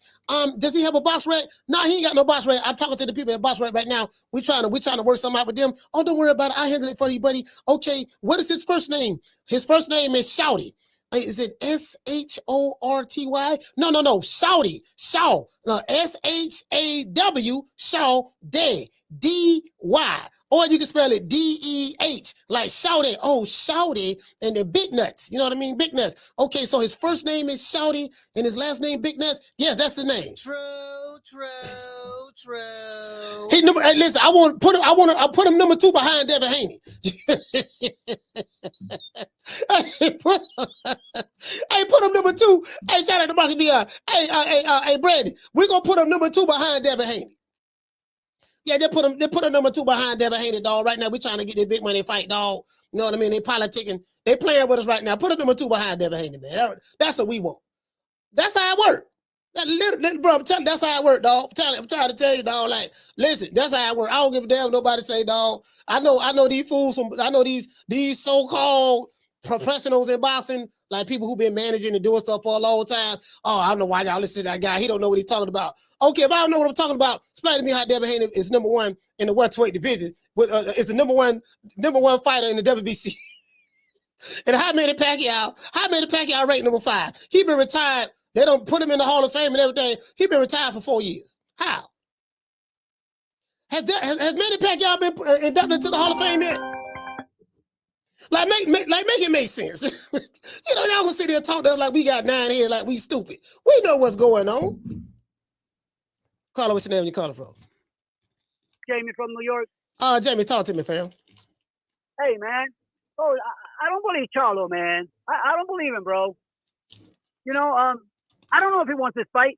Before the flap, he had, for years, he had nothing to say about Plant.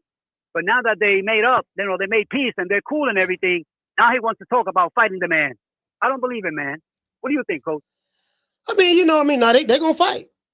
They're gonna fight. You know what I mean? So apparently, according to what I'm hearing, if they win their fights this weekend, it's set up for them. I mean, that's the only logical thing to do for both of those guys, to be fair, to be honest with you.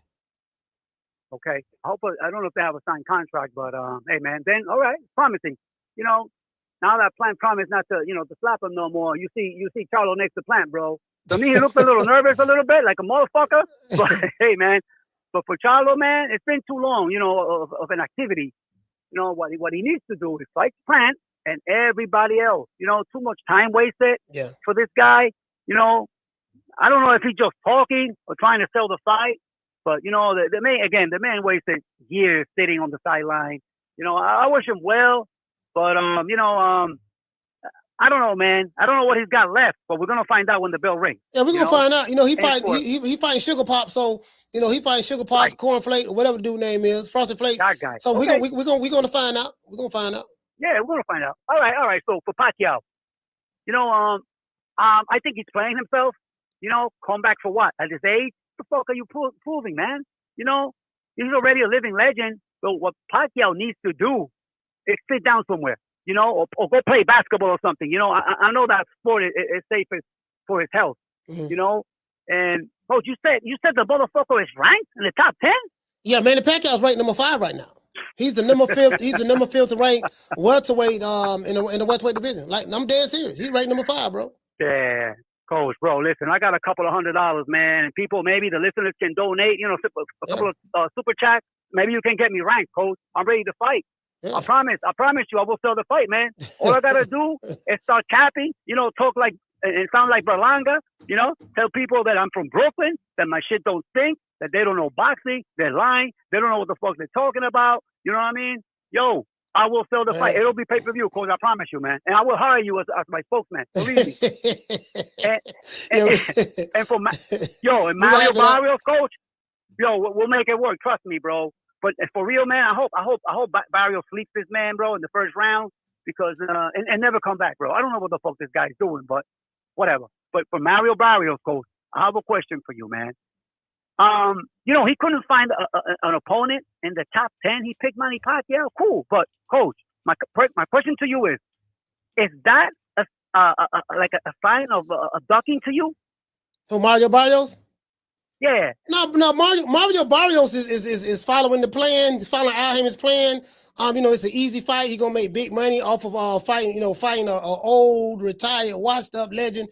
And Manny Pacquiao ain't got nothing left, dog. It's over with. Manny Pacquiao is probably fighting because he need money.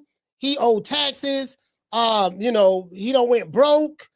Something. You know what I mean? Because he's not even I saw the exhibition he had. He looked terrible in that exhibition, bro. Yeah, he did. His reflexes not the same. He was getting hit with straight right hands. It was crazy, bro. Did he lose that fight?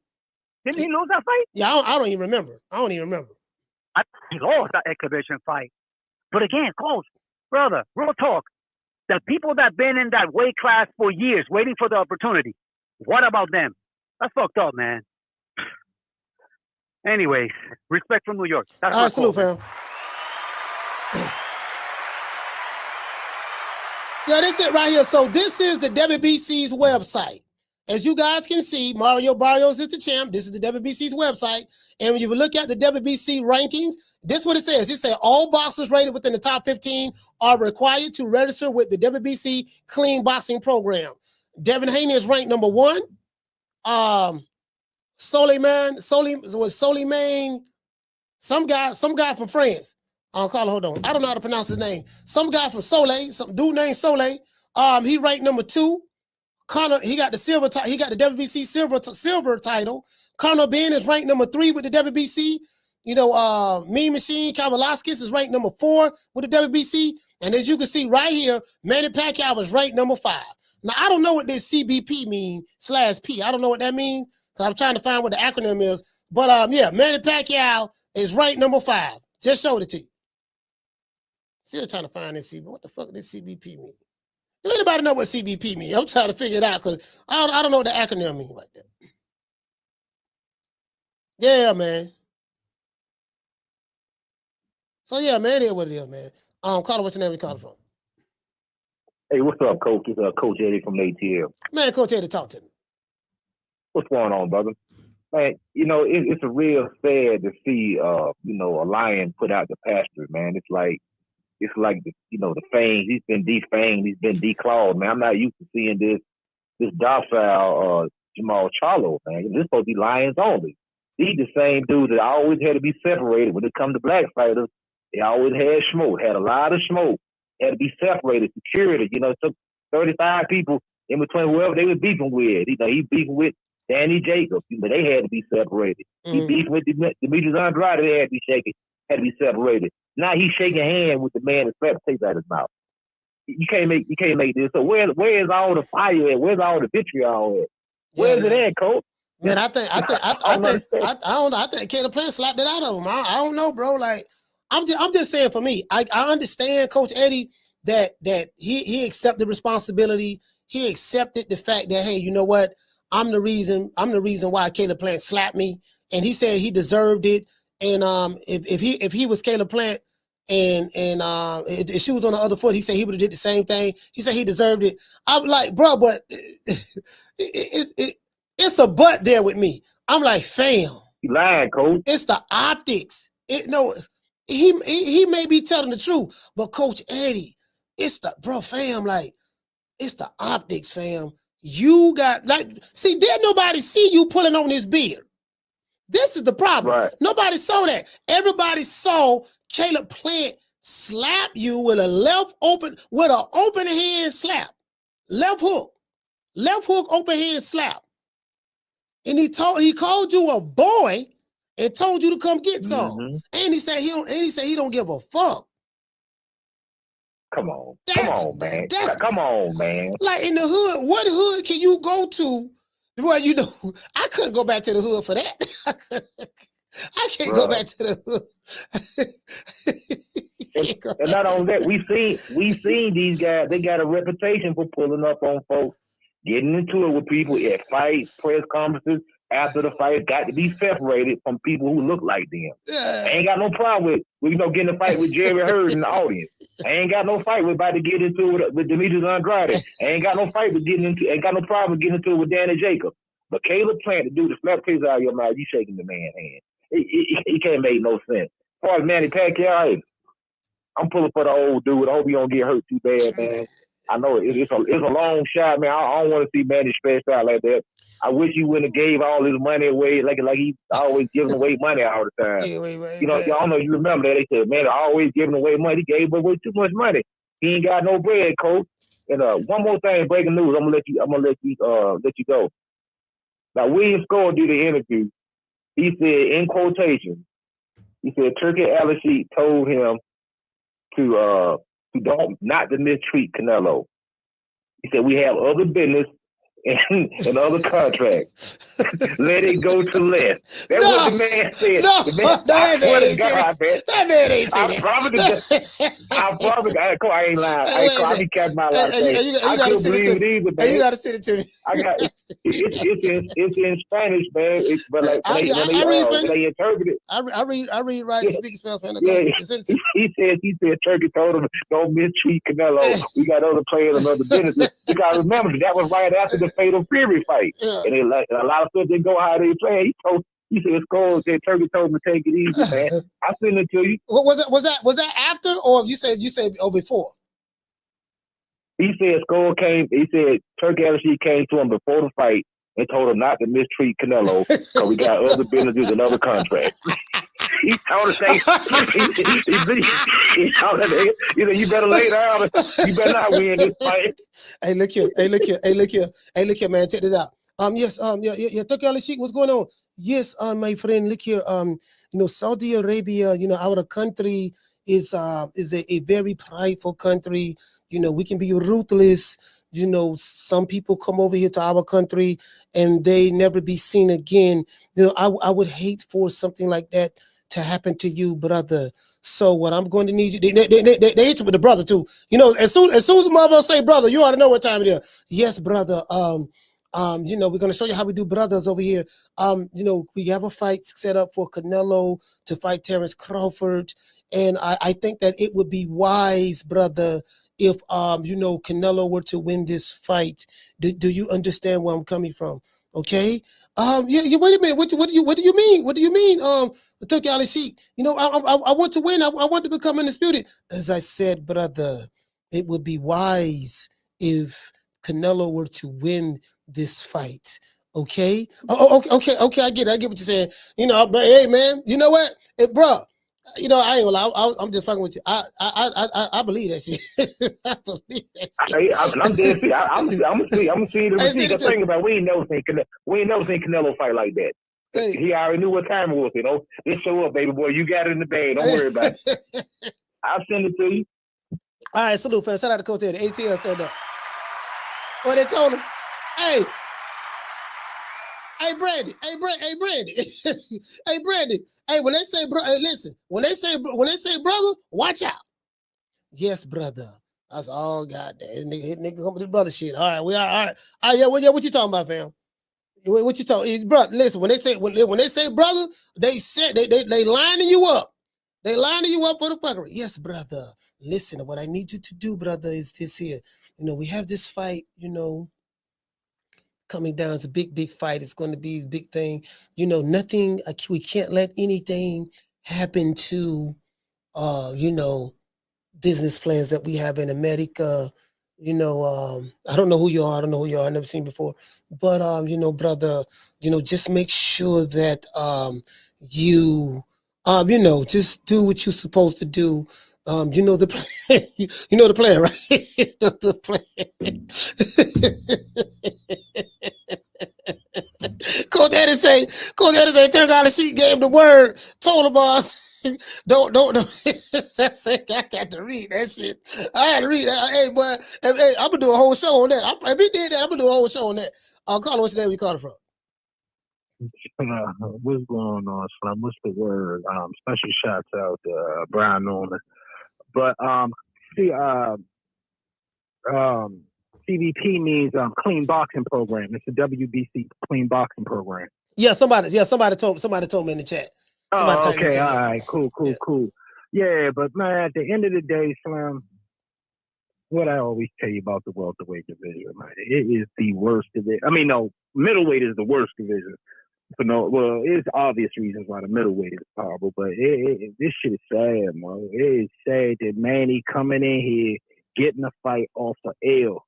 He lost that joint, that exhibition joint. Yeah, man. And that was he didn't look good. He didn't look good at all, bro. So now we got a situation. All these years, remember, everybody was waiting on Manny. Remember, it was a Manny Mega Millions, right? Yeah, Manny was the guy. After the May part. Yup, man, it was a Manny Mega Millions. We didn't get no fights because everybody wanted the Manny Mega Millions. Then it became nobody went, and it became the Earl and Bud thing. Now we just back on this. Now you introduce motherfucking Manny. Now you're about to introduce Ryan. This shit is about to be crazy, man. It's the worst shit ever, man. That out and did this. But I'm gonna be honest with you. If you notice one common thing with everybody saying, who get called out the most at 147? Hey, what you about 147? Everybody call out Barrios. That Bama is the weakest link, and I think Manny versus Barrios is a 50-50 fight. I'm gonna be in the minority. I don't get it. It's a 50-50 fight, Slim. I'm going my grave saying that. I'm gonna actually put money on the gonna beat the brace off Manny Pacquiao. I think man. I'm gonna go split decision. Barrios. I'm just gonna say. I hope it's a bet out there where I could just make into my victory is gonna be split decision. I'm just gonna go split decision. Hopefully, I can get that somewhere. I think I can find that somewhere, or I might have to do it at my own joint. But yeah, at the end of the day, Slim, that shit going the distance, and it's gonna be serious, man. Mario Barrios is by far the weakest champion. That's why everybody calls him out. They all call out that man. We trying to make the Barrios fight. We trying to make the Barrios fight. But that motherfucker is coming out for Manny. Man, that dude. Now you talking about protected. Now he protected. They got shit. Yeah. Listen, man. They're not gonna let that. Listen, the PBC only have one belt at welterweight. You know that I know. And like you said, that motherfucker's called the what again? What you call that motherfucker? Yeah, man. What's that last gemstone? What you call it? Oh, I'm talking about the Infinity Stone. That's the last Infinity Stone. The green Infinity Stone. They ain't letting that motherfucker go. And Barrios is Mexican. You know I love them Mexicans. He love them Mexicans. He'll die for the Mexicans. He ain't playing. Y'all be thinking Al Black. Al is Mexican. I don't care what y'all say. He love them Mexicans, boy. But at the end of the day, Slim, you gonna have to kill him over some Barrios. It'll never happen. But yeah, that's all I got, Slim. But that welterweight division. Yeah, what up? No, I was gonna say shout out to Rob Bull first, man. DC stand up, man. Salute. Yeah, man. I'm out, Slim. Yeah. Yeah, man, doggone. Hey, man, shit, Mario, listen, bro, let me tell you something. Man, listen, Mario Barrios is off limits. Shit, we got. Hey, you know what? Hey, hold on. Let's go to the WBC. I'm finna get y'all to play right now. This gonna be the play. Hey, shout out to Kendall Price, Miss Black Panther. Miss Black Panther. I'm finna show you the play right now. Hold on. We the Charlo twins. We known for calling everybody out. Please call these people out. Listen, the whole world's looking at you. Call these people out. What's up? It's the Jermall the Hitman Charlo. Let's get it. Who won it? Name them names, man. They know who they is. Name them names, please. The names need to be named. They know who they is. The Mexican monster. Mexican monster. Nello.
All right, my bad. Y'all can hear me now? Sorry about that.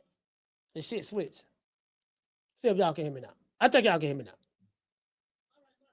All right, I got it. All right. Anyway, back to what I was saying. Sorry about that. It had switched. I had muted myself. I know. Anyway, it don't get no sweeter than this. Y'all check this out. I'm finna get y'all to play right here. This is what I was saying when I was muted. I'm finna get y'all to play right here. Mario Barrios. This dude, like this dude is in the fam. I'm finna get y'all to play right now. I'm finna get it to you right now. Carlo, hold on. It don't get no sweeter than this if you Mario Barrios. Listen, Thanos is looking for the rest of the Infinity Stones. Let's just say Boots is Thanos, right? Boots got the Ring Magazine belt. Boots got the Ring Magazine belt. Boots have the WBA belt, and he has an IBF belt. So he got 3 Infinity Stones. He got 3 Infinity Stones, right? He need 2 more Infinity Stones. He need the WBO and he need the WBC. He ain't gonna get the WBO. I'm telling you right now. You forget. He ain't get, listen, bro, Mario Barrios is fighting a 46-year-old Manny Pacquiao. 46. Él tiene 46 años. Carlo, hold on one second. Él tiene 46 años. Manny Pacquiao. This is a cherry pick. Manny Pacquiao is a cherry pick at this point. It don't get no sweeter than this with Mario Barrios. WBC gonna play possum with this belt for years for this year. Mario Barrios, he fought a top 10 guy. He fought a guy in the top 10. He fought Manny Pacquiao, the living legend. And then listen, Mario Barrios, they probably gonna find somebody else for him to fight. He can Raul Curiel from Mexico. He gonna fight anybody else in the top 10. You know, they can do an in-house PBC fight, a Mentis Stanionis versus doggone Mario Barrios. Bro, I'm trying to tell you, bro. Like, bro, listen, they finna run a round robin on this belt right here, bro. You can forget it. Carlo, what's your name? You calling from? It's your boy Round One, Coach. And did you see everybody said you had your thing on mute? Yeah. I saw it. Okay, yeah, because we couldn't hear you. But man, I mean, this is something we all should expect. I mean, for Manny Pacquiao to get beat up by someone that Barrios beat up and then come fight Barrios for a belt, that's president, you know, the WBC president with the bullshit. I mean, I could see Haney moving up, or like they put Haney number 1 at 147, which is weird because he's never fought there. But I think they did the same thing with David Benavidez when he got stripped the second time. Yeah. And the president put him up there as number 1. So I could see certain things like that. But to have Manny Pacquiao come out of retirement just to get his ass beat, I mean, I don't know if you've seen the fucking his last exhibition fight that he fought some dude that Ryan was supposed to fight. He did not look good. And to me, I think that I think Mario Barrios probably could take him out. I mean, I don't know if he has the skill set to take him out, but man, he's a little old. His reflexes, even watching that exhibition shit, it was just like, yeah, this is why he's doing this shit. But now he's coming out of retirement. Oh my God, that's horrible. He's gonna get his ass beat. I wouldn't be surprised if they throw in the towel because he's gonna get his ass beat, Coach. But that's my call. Thank you. All right, shout out to Round One. Man, bro, Al Heyman, and listen, we gotta give thanks. We gotta give thanks to Al Heyman now. Well, you know, I guess I gotta be like everybody else and saying Al Heyman. Man, they fixing to run a round robin on this belt. Hey, Miss Connie, shout out to Cedar from Houston. They finna run a round robin on this belt. They finna, not they are going to. They finna run a round robin on this with the WBC belt. Literally. You can't make this up. They finna run a round robin on this belt, bro. Man, y'all, hold on. Let me show y'all this here. Let me do this again. Hold on, let me show y'all this here. Y'all gotta see this. So the brother said he can see why they made Devin Haney number 1. I can't see it. I guess he the super champion. I don't, again, like, bro, again, how many fights did Devin Haney had at welterweight? None. But I get it. He was the champion. He was, he had the belt. They moved him up to number 1. Like, again, like I'm not the guy. I'm not in favor of any fighter. I don't care who the fighter is. Once you move up to a new weight division, no fighter should be given the number one status. I don't care who it is, whether it's a Mexican fighter, whether it's a black fighter, whether it's a white fighter, whoever. So, like, dude, you got to fight, at least fight somebody at welterweight for us to see what you look like. That's all I'm saying. You got to fight somebody there so we can see what you look like. But then when I look at who's here, I want y'all to see this here. Look at who's here. This dude for France. Can't make him number one. Conor being in the UK, he just had a fight with Chris Eubank. Kavalaskis, Lithuania, but we can't make him number one.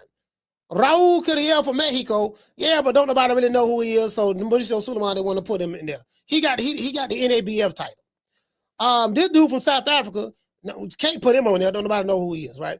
Mantis Stanionis from Lithuania, he would be a good candidate, but he just got beat. He just lost his title to Boots. He got beat bad and quit on the stool. Abel Ramos, Abel Ramos, okay, and Alexis Rocha. You get what I'm saying? So, Abel Ramos, Alexis Rocha. Matter of fact, let's see what's up with Abel Ramos. Let's see what's up. Abel Ramos and Alexis Rocha. You get what I'm saying? So, So probably from a namesake standpoint, because Devin Haney has a bigger name than probably any of these guys on the list, they make him number one. Manny Pacquiao coming out of retirement to fight the man 46 years old, though. I'm telling you, the dude, buddy gonna get stopped, man. The man gonna get stopped. Listen, it don't get no sweeter than this. It don't get no sweeter than this. If you Mario Barrios, it don't get no sweeter than this. This the Al Heyman special, fam. That's wrong, that's wrong. He did nothing to you. Hey, this is the Al Heyman special. You wish you could work it the way I do. You dig? Yeah, baby boy, I got you, dog. I got you. Don't even worry about it, baby boy. I got somebody for you. Listen, I taught Manny Pacquiao. I taught him into coming out of retirement. You know what I mean? So he 46 years old. I thought he was in a wheelchair. Yeah, he in a wheelchair, but don't worry about it. We put some Geritol on him. Rub some Ben Gay on his knees, we bring him back in big name. You get that name on your resume. You get what I'm saying? And this is the crazy part about it. When Mario Barrios beat up Manny Pacquiao, that's what's gonna happen. He gonna get beat up. He gonna get stopped. Yeah, man. I got Manny Pacquiao on my resume. To this day. I got Manny Pacquiao on my resume, baby. You know what I mean? Listen, Mario Barrios' last fight was on Jake Paul undercard. Mario Barrios robbing the bank right now. Hey, Mason, Mario Barrios robbing the bank right now, fam. He just got a bag fighting on Jake Paul card. Now Al Heyman giving him Manny Pacquiao. Al Heyman feeding him Manny Pacquiao now. Man, come on, man. Come on. Hey, look here. The man robbing the bank right now, dog. The man is robbing the bank. Don't everybody believe in Google? Go Google that shit. Man, hey, look here. Guess what? Do you think Boots gonna get a chance? Boots or Brian Norman? I'm pretty sure they're going to, like I said, I'm standing by. They're going to fight each other later on this year. But do you think any one of those guys going to get Mario Barrios in the ring? Hell no. They not. Hey Mason. They not going to give any one of them dudes a belt. Listen, Thanos need all the Infinity Stones. Mario Barrios, nobody gonna get him in the ring. I'm telling y'all to play. I'm showing y'all the play right here. Here it go right here. Y'all check it out. I'm showing y'all the play. Mario Barrios is going to fulfill whatever obligation. Matter of fact, when is the mandatory? When is the mandatory? What is it? Fight calendar, community news, ratings. Let's look up WBC the rules on their mandatory status. So let's look that up. Let's look that up right quick. Now let's do that shit. See this here? Yeah, I ain't gonna lie, dog. Matter of fact, hold on. I don't mean to get distracted, but match Tony Harrison, June 23rd. He says, "No, I love you, Chris Brown." Let me see. What a one at? Oh, here you go. This slapping one. What? This the one where he slapped him at?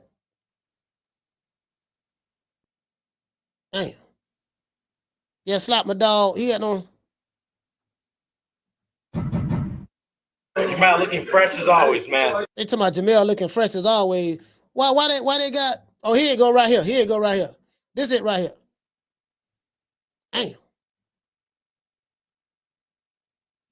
Check it. Movies, show. Turn that on. Shit. They hit me with a commercial. They hit me with a commercial right quick.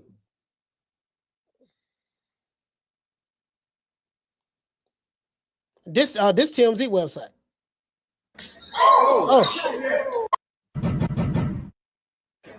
Oh shit.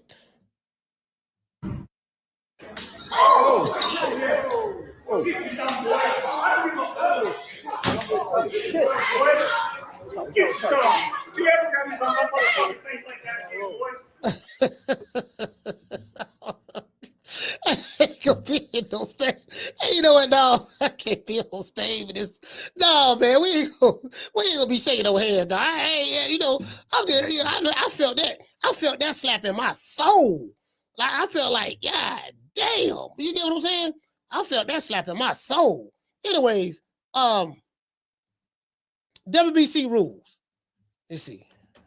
WBC mandatory rules.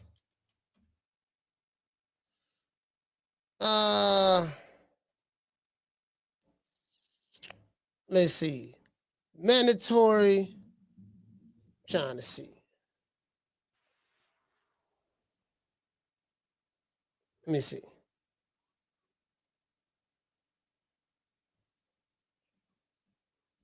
Hold on. I just found the video from Mauricio Suleiman. I don't know what it's saying, so we're gonna check it out. I'll call it what's your name you calling from. Corey from Texas. Cork from Texas. Talk to me. Yeah. You hear me, Coach? Yes, sir. Yeah, you had me rolling with the monologue. That Color Me Bad, that was my shit when I was a kid. I Want to Sex You Up, that shit had me rolling. I forgot all about that damn song, bro. But yeah, as long as they don't put it on no damn pay-per-view, this fight, that fight gonna be on pay-per-view. That's all I care about. Manny Pacquiao gonna be pay-per-view. Don't say that, Coach. Don't say that, Coach. Come on, bro. It's Manny Pacquiao. He gonna be pay-per-view. I can promise you that. No, I'm talking about the Charlo plant when they fight. Oh no, you know what? I think that's gonna be pay-per-view. Come on, Coach, don't do that to me. Hold on. Matter of fact, let's go to the WBC website. I mean, let's go to the PBC website. I think that's gonna be pay-per-view. Okay, if they make it a co-main with like a tank fight, then all right, that's fine. But come on, bro, this Plant versus Charlo is the main event. Let me see. Come on, why they doing that? All right, full schedule. I'm looking at their website right now. You might be right. It might not be pay-per-view. Say Prime. I hope May not. 31st. Okay, nah, you know what? It might not be pay-per-view. No, I'm saying when they fight though, you think they're gonna make Charlo and Plant pay-per-view? Oh yeah, Charlo and Plant more than likely gonna be pay-per-view. Yeah. I think that's gonna be pay-per-view. If they fight each other. So I hope they have it. I hope they have a co-main event with something. Don't just charge $80 for that. I wonder who they're gonna have with that. Is it up? Is Barrios versus Pacquiao up on their website? I'm gonna look it up when I get off. Is it already up there? No, because it hasn't been officially announced yet. They was waiting on the results of the election that's going on in the Philippines. I think Manny Pacquiao was a senator or something of that sort, and he was running for re-election or something, and so they wanted to wait until the that was officially announced, the results of that before they, make it official. Now, some people did go at Suleiman for sanctioning that.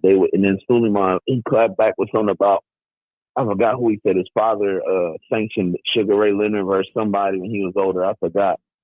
But what's your opinion on Manny Pacquiao passing the physical? What do you think about that? I don't give a damn. I mean, Muhammad Ali passed the physical when he fought Larry Holmes, and everybody know Ali ain't had no business getting in the ring with Larry Holmes. His health was deteriorating real bad, so that don't mean nothing. The passing the physical is easy. Just pay the doctors a couple $, and that's how that works.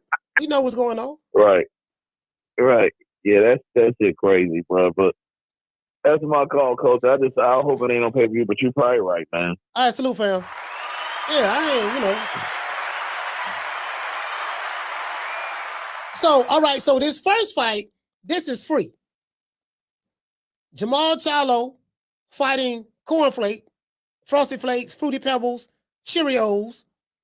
Caleb Plant fighting Armando Resendez, right?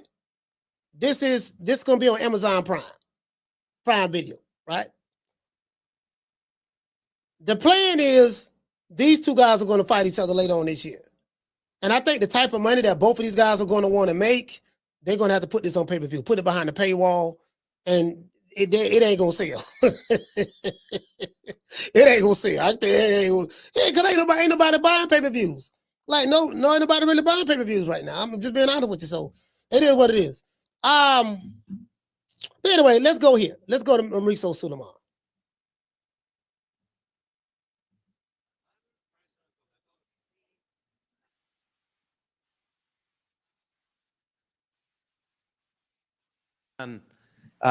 We're trying to be up to date with the opportunity that a boxcast gives you to be close to the fans and to the media. Today, I would like to discuss a topic which is of Go ahead.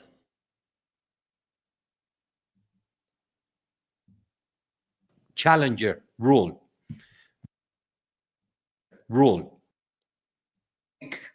which is of great interest. Up to date with the opportunity that a boxcast gives you to be close to the fans and to the media. Today, I would like to discuss a topic which is of great interest, which is the mandatory challenger rule. All right. Oh, listen. This is my first time ever seeing this video. I just went on Google and typed in about the mandatory status. But now, why am I doing this? Because I'm finna show y'all the plate. Mario Barrios can run the entire table without fighting any other champion. I'm finna show y'all something. Let's go. This rule was implemented by the WBC many years ago because before there was no mandatory. The champion could choose who he would fight, and at no time he could be made to fight the most dangerous, the most important, the upcoming talent. And they would just, as they said, duck fighters and just continue defending the championship against whoever the promoter would select.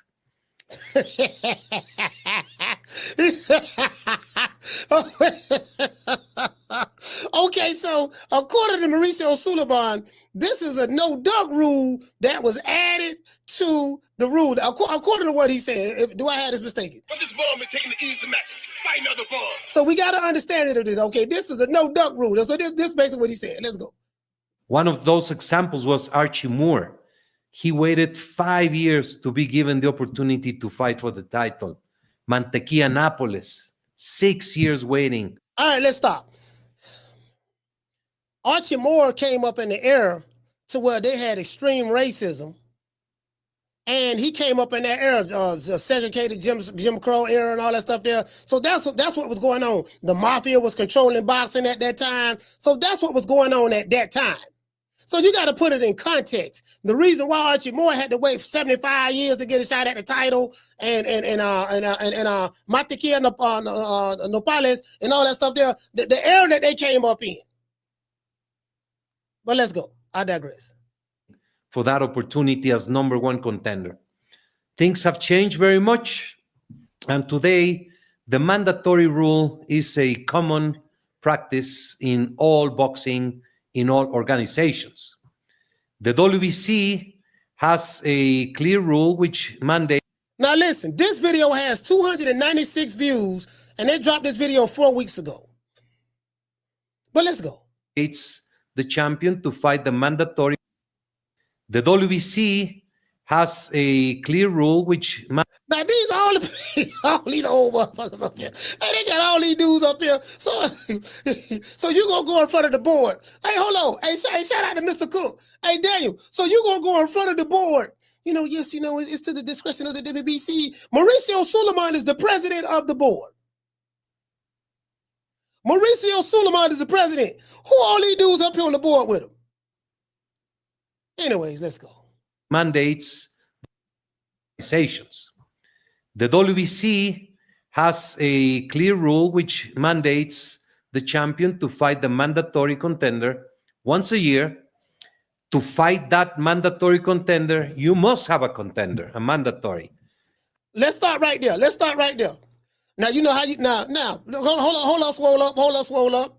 Okay, if this rule is true, tell me how come Jermall Charlo was able to hold the belt for 3 years without fighting for it, without fighting the mandatory. True.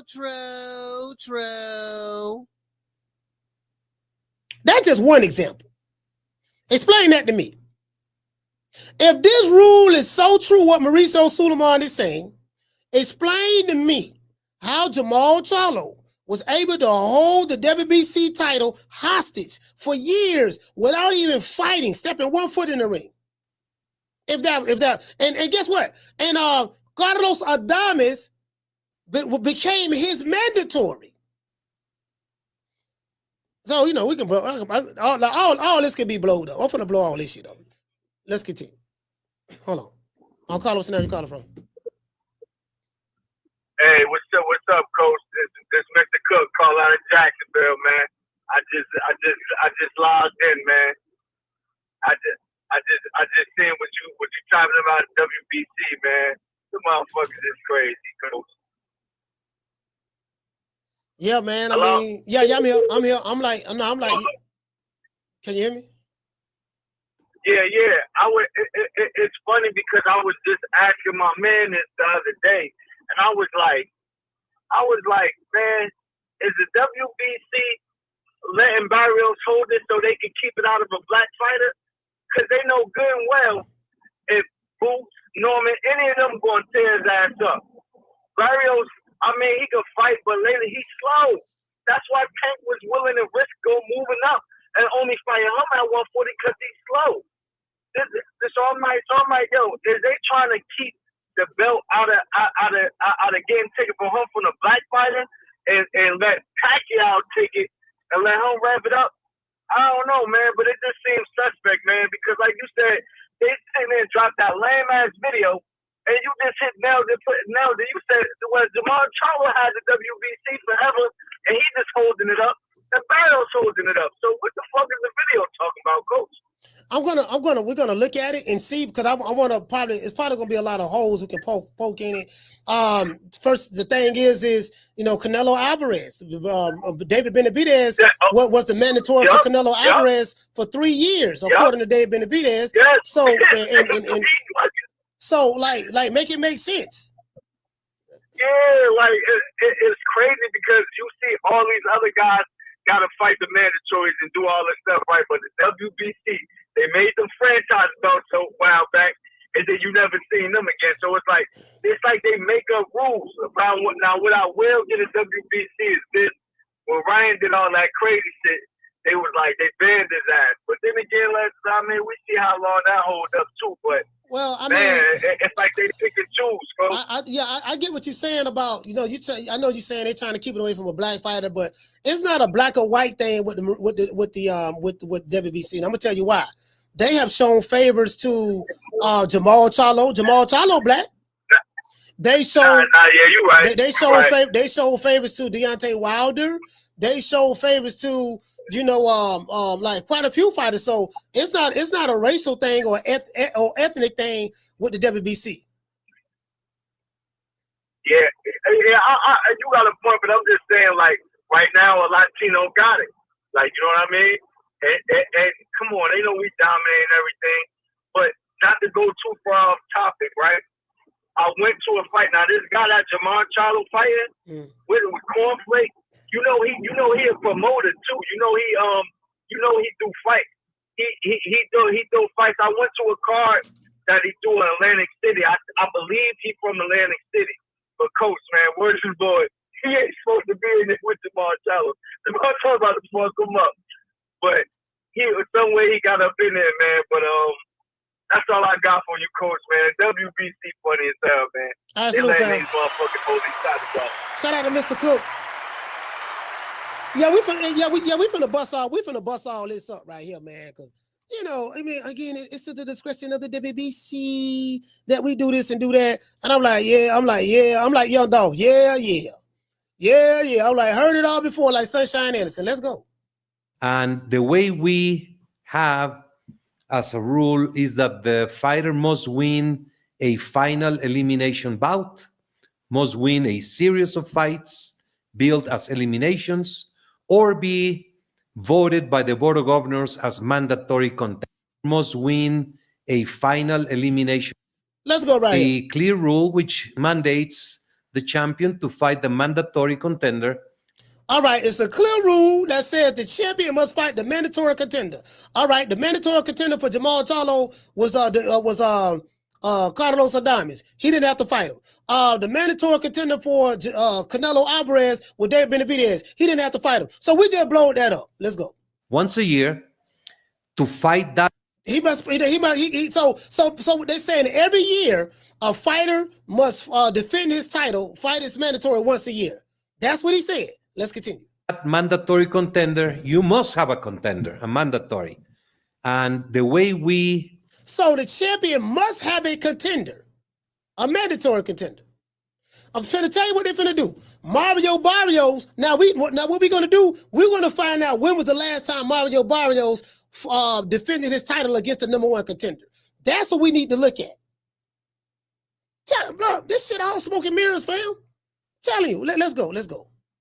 Have as a rule is that the fighter must win a final elimination bout, must win a series of fights. He said must win a series of fights. So apparently that's what was going on with David Benavidez and Jermall and Carlos Adames. They had to keep fighting, win a series of fights to keep winning, even though they were the #1 contender to fight the champion in their respective divisions. Let's continue. Billed as eliminations or be voted by the Board of Governors as mandatory contender. All right, so Jermall Charlo, so Carlos Adames and David Benavidez kept having elimination fights. How can you have a rule that says, hey, look, once the champion becomes mandated to fight, once you become the #1 contender and you are the mandatory to fight the champion, that should just be the rule. How you going? So you got a rule. Once you become the #1, once you become the mandatory, you have to fight the champion. But then, if you don't do that, then you have to fight a series of elimination bouts. Well, what's the purpose of becoming the mandatory in the first rule when you could just disregard it by saying, well, you got to fight a series of elimination bouts? Well, would that defeat the whole purpose of me becoming the #1 contender? I am the #1 contender, the mandatory, because I fought the elimination. I'm the guy. Yes, I know that you have been mandated, but what we got to do. You still need to fight more elimination bouts. I'm like, for what? Let's continue. He's fighting against Sandor Martin. Now I want y'all to look at these faces. These are all the old dudes on the board.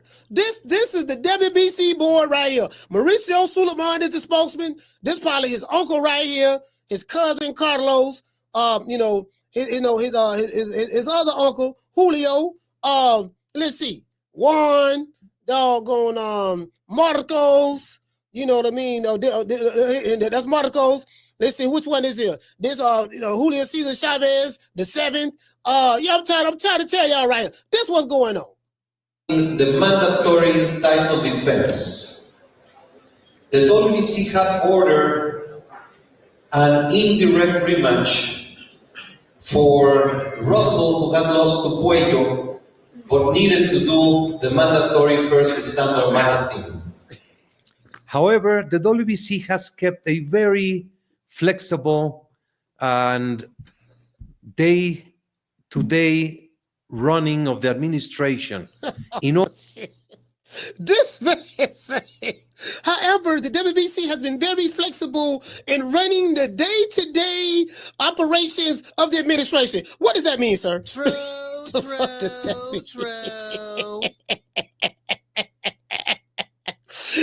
Hey, what does that mean, sir? I'm like, what does that mean? Yeah, I'm just saying, I don't care. What does that mean? In order to try its best to give the fans and the boxing world the best fights possible. We do not rush into naming a mandatory contender. There have been cases in the past.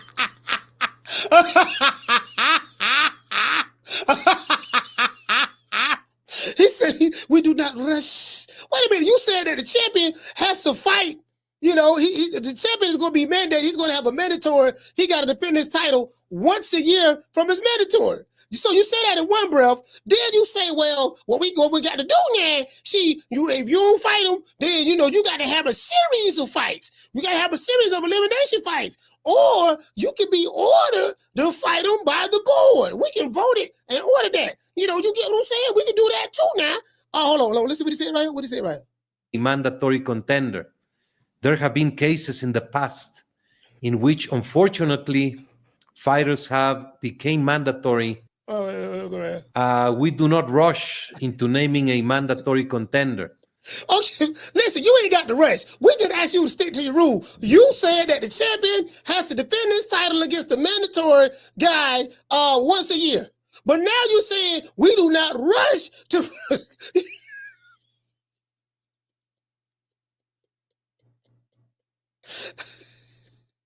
So what you trying to tell me is, there's a possibility that an entire year can lapse, 2 years can go by, and we don't name a mandatory. So you get bad this shit. Anyway, let's go. Now this is a video from 4 weeks ago. There have been cases in the past in which, unfortunately, fighters have become mandatory that do not have the level that a champion deserves to be mandated to fight. One example. What does that mean? What does that mean? Okay, so hold on, wait a minute now. See what we got to do now. Unfortunately, there have been some guys who've been the mandatory, but they're not at the level that the champion deserves. So we had to, talk to Poke Chop Willie about the situation. See, let me tell y'all something right here. Here we go right here. This is what Mauricio Sulaiman sound like. We must internalize the flatulation of the matter by transmitting the effervescence of the Indonesian proximity in order to further segregate, to preclude on the issue of world domination would only circumvent circumcise the revelation that reflects the aphrodisiac symptoms which now perpetrates the Jericho's activation. That's what it sounds like to me. Mind if I hold on, make sure we can see it good. That's what it sounds like to me. I'm just saying to me, but let's go. Example that a champion deserves to be mandated to fight. Let's go. Have the level. We do not rush into naming a mandatory contender. There have been cases in the past in which, unfortunately, fighters have become mandatory that do not have the level that a champion deserves to be mandated to fight. One example, Jibni Aldirim, which I take full responsibility. It was during the pandemic era. Yildirim had fought Dirrell. There was a rematch order because of the controversy of the cut. Eventually, the pandemic came at the end. Benavides did not make weight, lost the title on the scale, and then Yildirim was there without fighting 2 years, and that ended up in a very embarrassing fight with Canelo Alvarez. Again, I take full responsibility. After that, we decided to make sure that the mandatory contender had to be the best in the division. You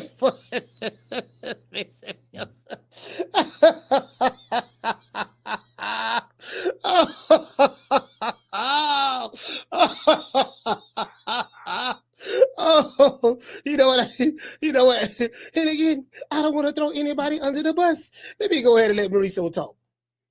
How do you lose great contenders? They go to other organizations and become champions, or they challenge for another organization.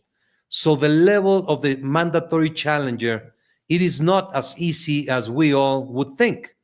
Okay, so what level was the mandatory challenger with David Benavidez when he was the mandatory to fight Canelo? What level did you consider him? Apparently, according to what you're saying, you did not consider David Benavidez to be that high of a level. Apparently, according to what you're saying. If I was to take your words, because all the David Benavidez fans are saying, look at man, Canelo ducking David Benavidez. He didn't want to fight the Mexican Monster, all that stuff there. The WBC protected him and all that stuff there. So according to you, David Benavidez was the mandatory, but you felt like why y'all didn't push that fight? I'm just asking the question. Anyways, let's continue. The most recent case is David Benavidez. He was the mandatory contender at the super middleweight division. He was waiting for the time to fight Canelo Alvarez, and he decided to move up to the light heavyweight division, contacting the WBC. This is so disingenuous. This is so disingenuous. Okay, all right. Okay, he's right. Okay, he's right and he's wrong. I'm going to tell you where he's right and wrong at. David Benavidez, according to David Benavidez says that he's been waiting. He's been Canelo. I got video footage of this. He said he's been the mandatory to fight Canelo for 3 years. I don't know if y'all remember that.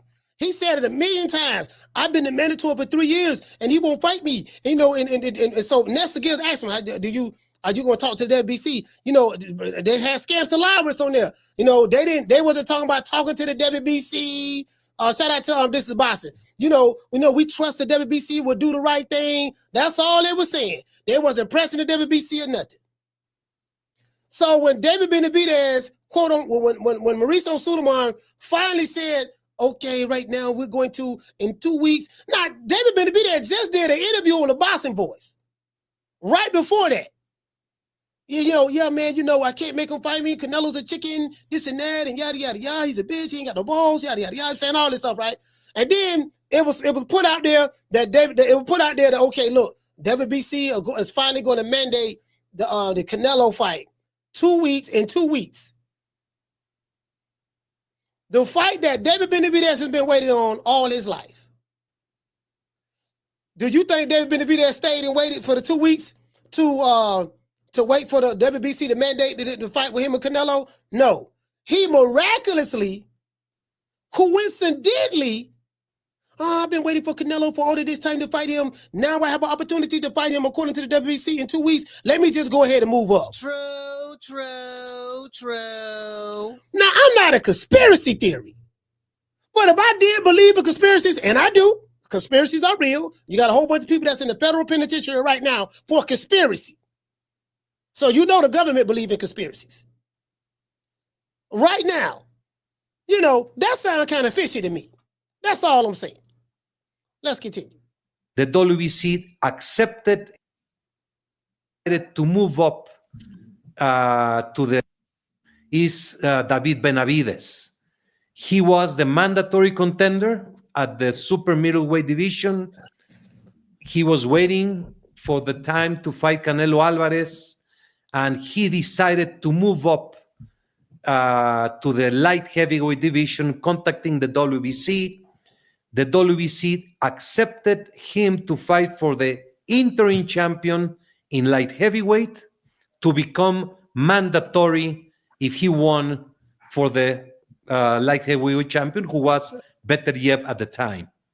The WBC allowed Beterbiev to fight Bivol in an ultimate unification for the undisputed championship.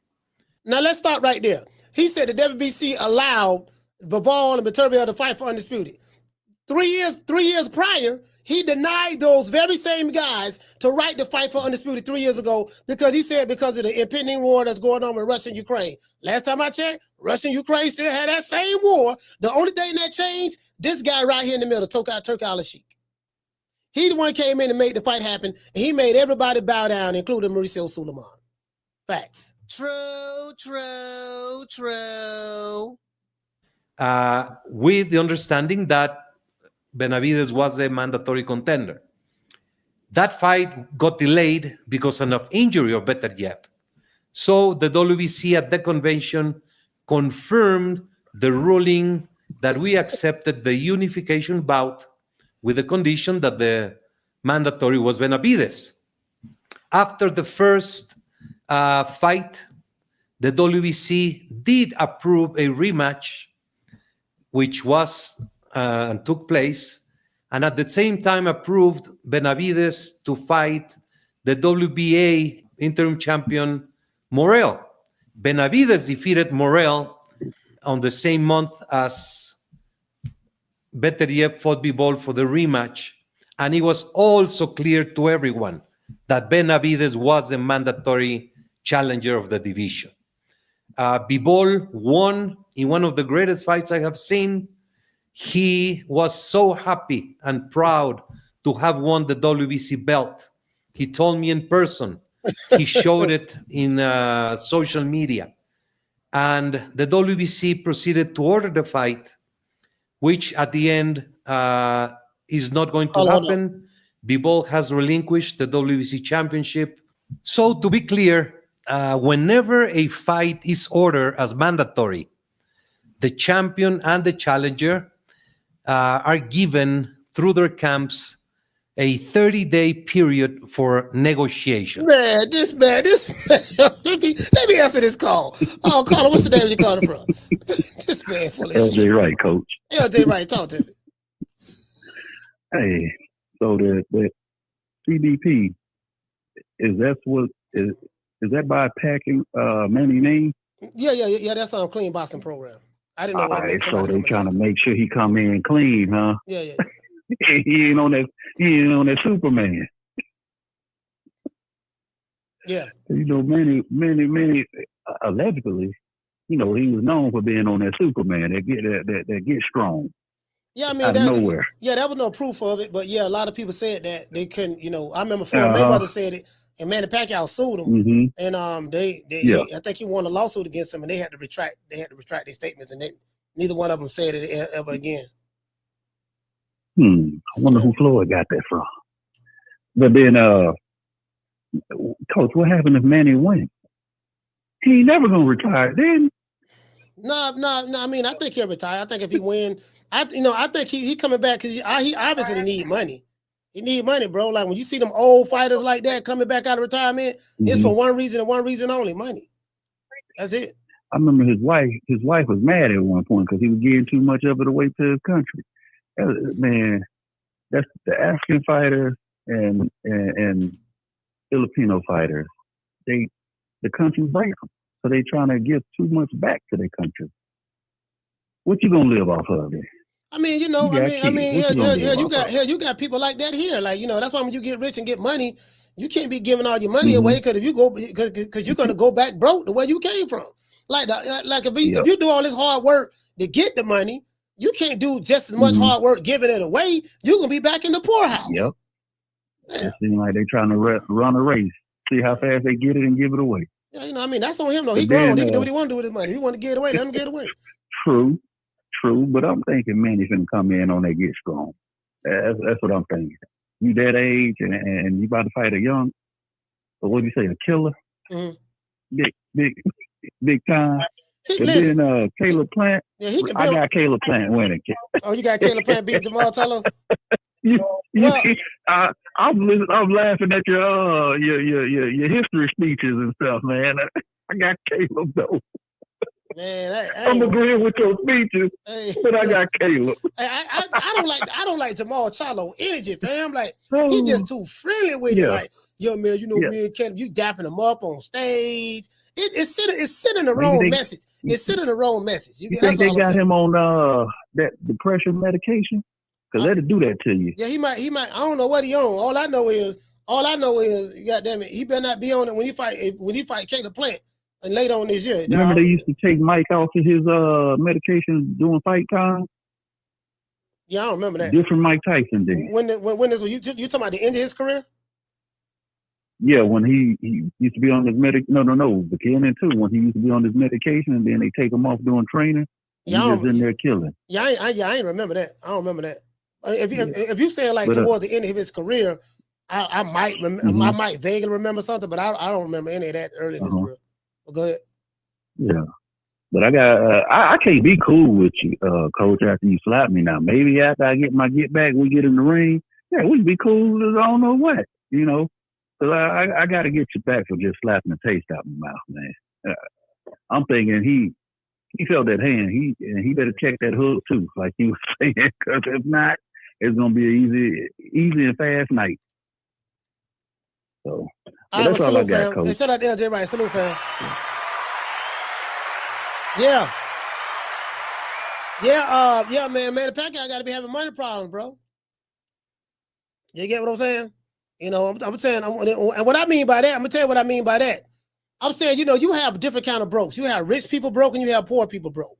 So I'm not saying Manny Pacquiao is poor people broke, but if you let's say you had a net worth of $40 million and now you have a net worth of $10 million, that's broke because you are negative 30 million.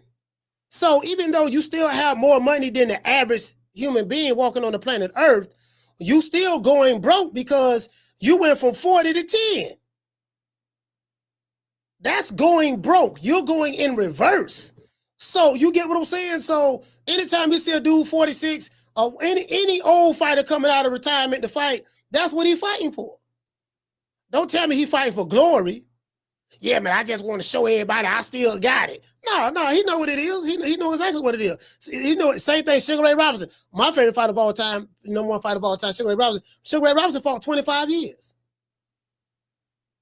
Made a lot of money, then he ended up going broke. Taxes, all that stuff there, taxes, back taxes he owed. So he had to keep fighting. You get what I'm saying? Ron O'Neal say, how was $10 million broke? Yeah, Ron O'Neal, I don't think you get it, fam. You're looking at it from a poor person standpoint. I told you have two kind of, you have rich people broke and poor people broke. If you don't understand that concept, my brother, then there's nothing that I can say that'll make you see it. Carlo, what's your name? You called it from? Yay. Hey, what's up, Mo? Double back. Yeah, main man. Yeah, main man is right. You know, Mike was on lithium in the 80s. Yeah, I don't remember that. Yeah, Mike was on lithium. He was on Thorazine, and then he was on Zoloft. He was on that first batch of Zoloft in that 2000 shit. Yeah, Mike was on that shit. And remember when I told you when Maul got slapped, he was on some type of antidepressant. Remember I told you that? I was like, man, that man was doped up. You can't respond because that shit is to keep you from like elevating. You know what I'm saying? So that's why when he got smacked, he didn't know it hit him. He just stood shook because his brain didn't register. It blocked him. That shit blocked your certain chemicals in your brain from reacting the way you normally react. Like that switch ain't hit on Jermall. You know what I'm saying? So that shit was blocked. That's why he looked stunned like that. That's what I'm telling you. That man was on that dope. And that's what I meant by that dope. That's what Jermall Charlo was on. Remember remember? That's what I'm telling you. So you're right. And my man just called it and solidified it. It changes his mood when he's all friendly. And then when they start coming off at the end of the night or whatever they re-up, them motherfuckers get like real agitated and angry. And it's too many switches. And Maul is on that shit, man. I'm telling you. So this is just, and the WBC knew that, and so they knew he was battling some shit or whatever the case may be. I ain't really got time for it. But the truth of the matter is, Maul is on that shit. I mean, he on antidepressants, let alone drinking and shit. That shit don't help. So at the end of the day, this is just Al putting money in Maul pockets. He bought two fights to get in cash out, and that's just what it's gonna be because it's a cash out fight. Planner's gonna beat the dog shit out of Maul. Because it's just Maul never been in no fights to really develop him to beat a Caleb Plant. I'm going to be quite frank with you. So it should be an easy fight for Caleb Plant. But that's all I got for you, Slim. Salute, fam. Yeah, I don't know what he was on. All I know... I don't know what he was on. All I know is he got the taste slapped out his mouth. True. Yeah, whether he was on Prozac or Thorazine or Seroquel or whatever he was on, all I know is he got the taste slapped out his mouth. That's what I know. And whatever, and when he fight Caleb Plant, he better not be on that whatever he was on when he got slapped. I don't know what he was on. All I know is I heard smack, You know, you better never pull my face again, boy. Come get you some. I don't give a F. That's what I heard. You know, so yeah, I mean, you know, like Houston ain't trying to hear that. Houston ain't trying to hear that. It's making you know, because it's making the hood look bad. No, how you let that man slap you like that? I don't know what he was on. I'm just saying. All I know is he got to take slapped out his mouth. That's what I know. You get what I'm saying? And we know he got to get it back. He got to get it back. He got to get it back in blood. That's what I do know. You know what I mean? You know, when people look at that video, they ain't saying, yeah, dog, you know, man, Jermall was on something. You know what I mean? And again, I don't know what he was on. All I know is the man slapped him from him. The man, that slap was so loud, fam. That slap was so loud. No matter what he was on, that slap should have he slapped it out of him. Hey, shout out to Ali. Ali, he slapped it out of him. I definitely, and then you know he was drunk. The man is an alcoholic, the man drinking. How we know he's an alcoholic? I got videos I show y'all all the time where he talking about some please, like the man drank. That's what they do. The alcoholics. Who the alcoholic crew was at the PBC? This the alcoholic crew. Y'all remember that rap group called the Alcoholics? I think that was where the Alcoholics was at. Where they was from? What part of Cali the Alcoholics was from? Were they from LA? Or were they from I think King T discovered them. I think the Alcoholic was from the Bay Area, right? Okay, y'all remember the Alcoholics? This was the Alcoholics. Jermall Charlo, Jermall Charlo, Errol Spence, Robert Easter, Adrian Broner, Javante Tank Davis. Them 6 guys were known as the Alcoholics. Shout out to Ruben Allen. Ruben Allen say they're from LA. Okay, cool. The Licks is what they was called. The Licks. That's what the Lick. I remember I used to show videos on this show where doggone Jermall Charlo talking about something. We getting litty. He got 2 pinky rings on. He talking about something. We getting litty. Nigga talking about he got, you know, getting litty. He driving. I'm driving Lambos with through a thigh doors and all that stuff there. And then I'm like, man, goddamn. True. Held the belt hostage. Like this was the alcoholic crew back in there. We talking about 2017, 2018. They was the Licks. I show y'all the video all the time. All these niggas were drunker than Cooter Brown. Errol Spence was known for being a party animal in the club. Tearing Houston up, and he was still winning fights. Tank, same thing. Matchmaking come into play. You know, we got to make sure we match them up real good. You get what I'm saying? Like, I got the video. I show it on the show all the time. These niggas were known for drinking. Tank and AB hanging out real tight. All in the club. AB perking his lips up trying to kiss Tank. Tank faking like he gonna kiss him. Then he say nope and do like that on camera. Y'all remember that? All them dudes stayed drunk, fam. True. Yeah, them dudes stayed drunk. That's what they did. The alcoholics. They were the alcoholics. The alcoholics of the PBC. Facts. Anyway, let's go. All right, Marisa, we're gonna do this one more time. During that time, they usually negotiate and they try to make that fight happen. In 30 days. And there have been so many occasions, countless examples in which the parties reach agreement even for a step aside. Fighters take a step aside, they allow other fights to take place, and then they fight in the future. So there is never a strict, deep situation. The WBC has been very flexible. Of course you've been very flexible. That's the problem. True. You know, we've been very flexible, very flexible. What you say, Al? What you say? Yeah, Mauricio. Oh, hold on, guys, hold on. What you say, Al? Yeah, check it out. Mario Barrios. We brought Manny Pacquiao back. I need you to put him in the top 5. Okay, you want me to put him in the top 5? Yeah. Who you on the phone with? Yeah, I'm on the phone with the audience. I'm explaining to them how our mandatory and stuff goes. Oh, you lying to them? Yeah, I'm lying to them. Don't worry about it. They can't hear us. Yeah, what you were saying? Yeah, put Manny Pacquiao number 5. Then I want Mario Barrios to fight him. You know, okay, that's good.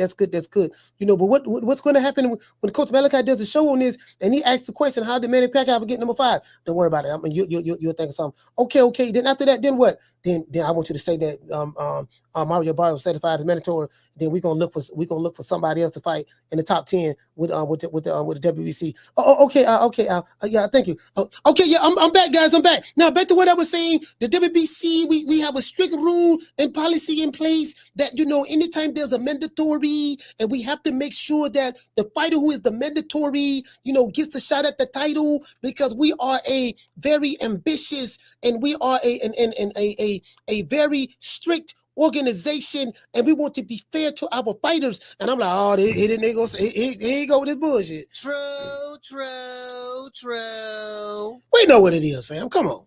We want the best fights to happen, and that is why the mandatory contender rule is one of the most important that needs to keep the order running in the administration of the championship of each weight category.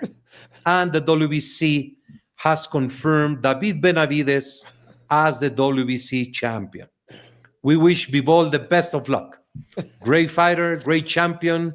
We will see what the future plans ahead for him, and perhaps he will eventually again fight for the WBC in the future.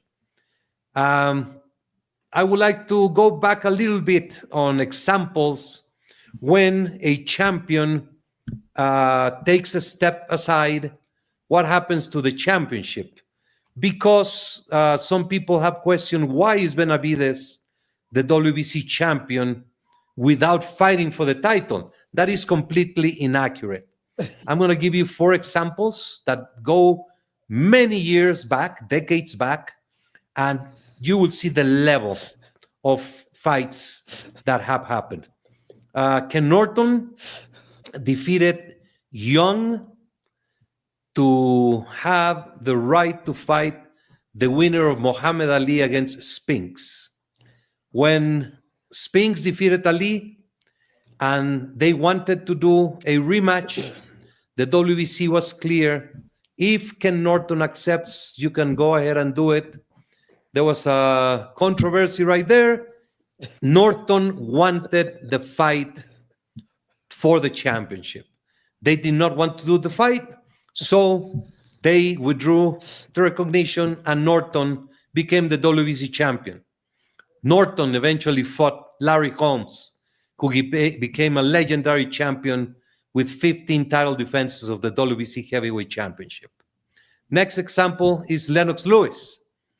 While Lennox Lewis was being put aside by the powers of the promotion at that time, Riddick Bowe fought against Evander Holyfield, defeated him in a great fight, and he was mandated. Previously, everything was public. Lennox Lewis had knocked out Razor Ruddock in 2 rounds. Yeah. And when Riddick Bowe proceeded with a horrible action of throwing the belt into the can, which was told by his manager, I don't remember his name, and then Lennox Lewis became the WBC heavyweight champion. Then those powers that be, like the television powers, recognized that while they had put him aside in favor of Holyfield and Bowe, Lennox Lewis eventually became the greatest champion of the era. Yeah, he was. Next, we have Triple G. Gennady Golovkin won the WBC interim title. We did a process to lead to the great fights, which eventually was to face. This man ain't saying nothing, man. He said we put together a long process. I'm like, man, that man talking about shit happened with Bo, Ali, and Ken Norton. Man, we talking about right now. What's going on right now? Let's continue. Canelo Alvarez. Canelo was a champion to face a process to lead. Triple G. Gennady Golovkin won the WBC interim title. We did a process to lead to the great fights, which which eventually was to face Canelo Alvarez. Canelo was a champion, Golovkin the interim champion. As interim champion, he defeated the IBF champion. So he was champion for several organizations. When the WBC ordered Triple G Canelo, Canelo decided to step aside, relinquish the title, and Triple G became the WBC champion. And the last example is Devin Haney. He was the interim champion. When Lomachenko was awarded the franchise designation, then he became the champion. And look what Devin Haney did in those years as champion. So I just wanted to share a little bit of light. I understand the critics. I take the critics. I'm open to any discussion. But this matter about the mandatory contenders is one of the most complicated ones, especially when you have a fighter being champion of 2, 3, or 4 different organizations. Each organization has its own rules, its own rulings, its own agenda. And even though we have met in different occasions, the 4 presidents, we have tried to find solutions.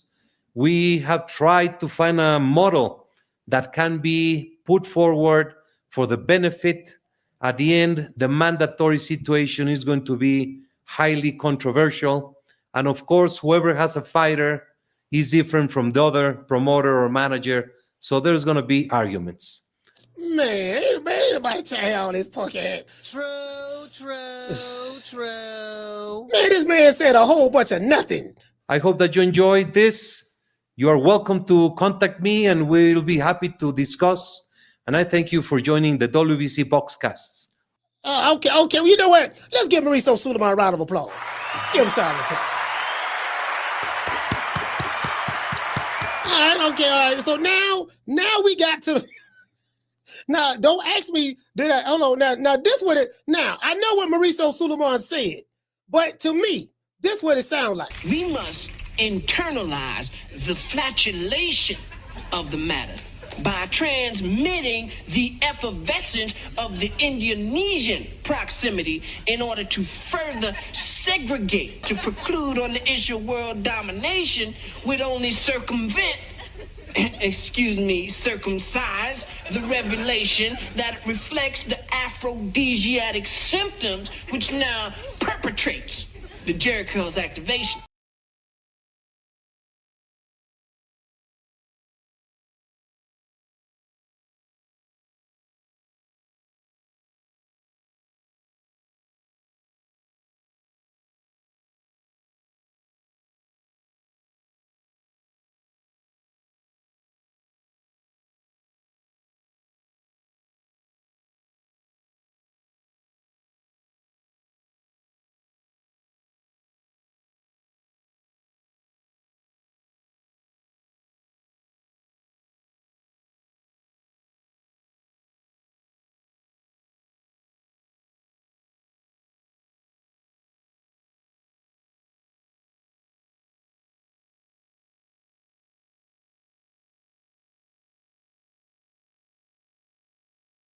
Anyway, sorry about that. Y'all.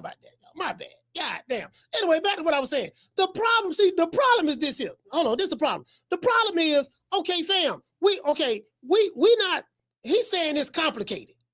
It's not complicated. All we doing is asking you to abide by your rule. If you got a rule that says the champion has to fight the mandatory, make that fight.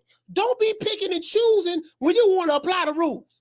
That's all I'm saying, fam. You want to, okay, with this guy, he got ruled to fight his mandatory, and if he don't fight him, then, you know, you're going to strip him of the title. But then this guy, you know, we only want to make the big fights, and this guy doesn't have a big enough profile. So what we don't want to have a Abney Yildirim situation. So what we're going to do, we're going to allow time for it to fester so that he can build up his profile. Okay, as it relates to Canelo, last time Canelo dropped drop our belt, and we was very upset about that. So this time, now that Canelo got the belt back, so now we want to make sure that we cater to him. And David Benavidez, he is the mandatory for the past 3 years to fight him. But however, we deemed that Canelo was on the mission after becoming the disputed, so we allowed him to continue to fight other mandatories and other sanctioning bodies. And by that time, we had David Benavidez,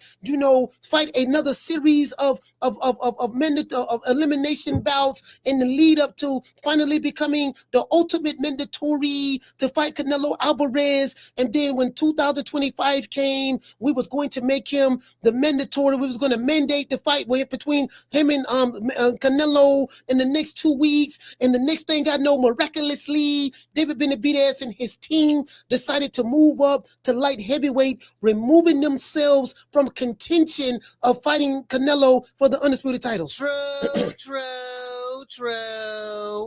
I'm muted again. Hold on. They're gonna say I'm muted again. Hold on. Am I muted? Okay, no, I ain't muted again. Hold on, am I muted again? Let me see. Oh no, I'm not muted again. All right. Okay, I'm good. All right, I thought I muted again. Yeah, but hey, shout out to Ruben Allen. Hey, Ruben Allen, you get what I'm saying, though, fam? This man with the flam. Hey, Ruben, this man with the flam, bro. Like the man. The man. Listen, check it out. The man Mauricio Suleiman is making this stuff seem a little more complicated than what it should be. It ain't complicated, dog. Do the mandatory. When is he gonna fight the champion? The dude that was champion is fight all his mandatories, right? Okay, fine. Let the guy fight all the mandatories. Now, if you got a dude that's a champion and he has a contract to rematch somebody, okay, we can understand that. Okay, you know what? This guy's the mandatory to fight this guy, but he has a contract that's binding that says he has to rematch the guy he won the belt from. So we're going to allow that rematch. Very similar to what you did with Bivol and Beterbiev. The only problem I have is this. You knew that they had a trilogy that they was fighting. You knew that. So you allowed certain fighters, like it just seemed like everything was so rushed with this. But you didn't have that same energy when David Benavidez was mandatory to fight Canelo. And then you're gonna have people saying, well, no, coach, what it is, see, he was, David Benavidez, he ducked this and that. And guess what? I ain't really got nothing to say about David Benavidez. All I'm saying is, fam, like, what's the chances of this dude? David Benavidez did a world tour, yelling, screaming, kicking anybody who would listen, saying that Canelo is a dog. He's pussy. He don't want to fight me. He has no balls. I'm the real Mexican monster. You say that in one breath, but then as soon as the WBC say, you know what, we're going to mandate that you fight Canelo. You're going to be mandated to be the official mandatory, even though you were the mandatory for the past 3 years. According to what David Benavidez said, we're going to make you the official mandatory. In 2 weeks, we're going to name it, and then Canelo's going to have 30 days to fight you. And then all of a sudden, guess what? Coincidentally, David Benavidez move up. But this bum been taking the easy matches, fighting other bums. And then you automatically put pressure on Dimitri Bivol. When you know Dimitri Bivol got a trilogy, got another fight going on with Beterbiev. Because it was only right. Beterbiev fought Dimitri Bivol, and he honored the rematch. He said, I beat you. I won all of the belts. I'm the undisputed champion. But it's only right that I run it back with you to give you an opportunity to beat me and win the belts. Bivol beat Beterbiev, and now both of them have been and now Bivol is the current undisputed champion. Now there's a trilogy, a rubber match. That's what happened with Riddick Bowe and Riddick Bowe and Evander Holyfield. They fought 3 times. You get what I'm saying? They fought 3 times. And that's why Riddick Bowe dropped the belt. Riddick Bowe was mandated to fight Lennox Lewis. But he had a contract to fight Evander Holyfield. And it was for more money. I think his what was his manager name at the time? Rock Newman. Rock Newman was Riddick Bowe's manager at the time, manager or promoter. Rock Newman. And he told Riddick Bowe, man, throw that belt away, man. We finna go get this bag with the rematch with Vander Holyfield. Rock Newman. So, you know, so I seen this before, but I'm just saying like that, but that don't make no sense.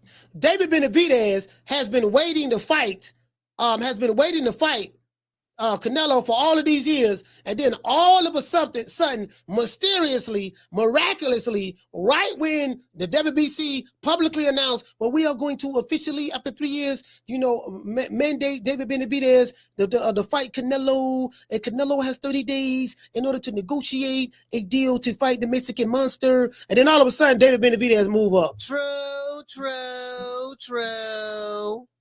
Y'all don't think that's strange? Look how coincidental that was.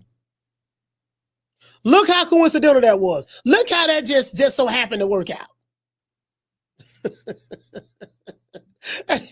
Hey, you can't make this up, fam. You can't make this up.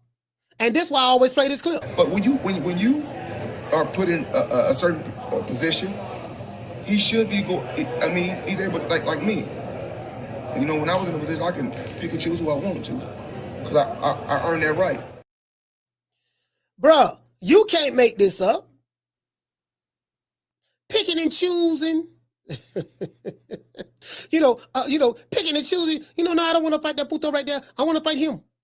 Okay, Canelo, we just don't want you to drop the belt like you did last time. Don't worry about it. I would talk it over with David, and David is very understanding, and he's very patient, and David said that he is very happy, and he's very proud to represent the WBC intern title. You know what I mean? Y'all know how Mauricio Sulaiman talk. You know, again, it's to the best interest of the WBC, and what we're going to do is we're going to make sure that David Benavidez is very well compensated, you know, so we're going to, David, I promise you we're going to give you a shot at the title. And then guess what? Sooner David Benavidez move up, ta-da! You put the pressure down on Bivol, and doggone, he get a bet up, you know, because he got to honor the rematch. And then they say, you know, David Benavidez is the new email champ. All that was playing.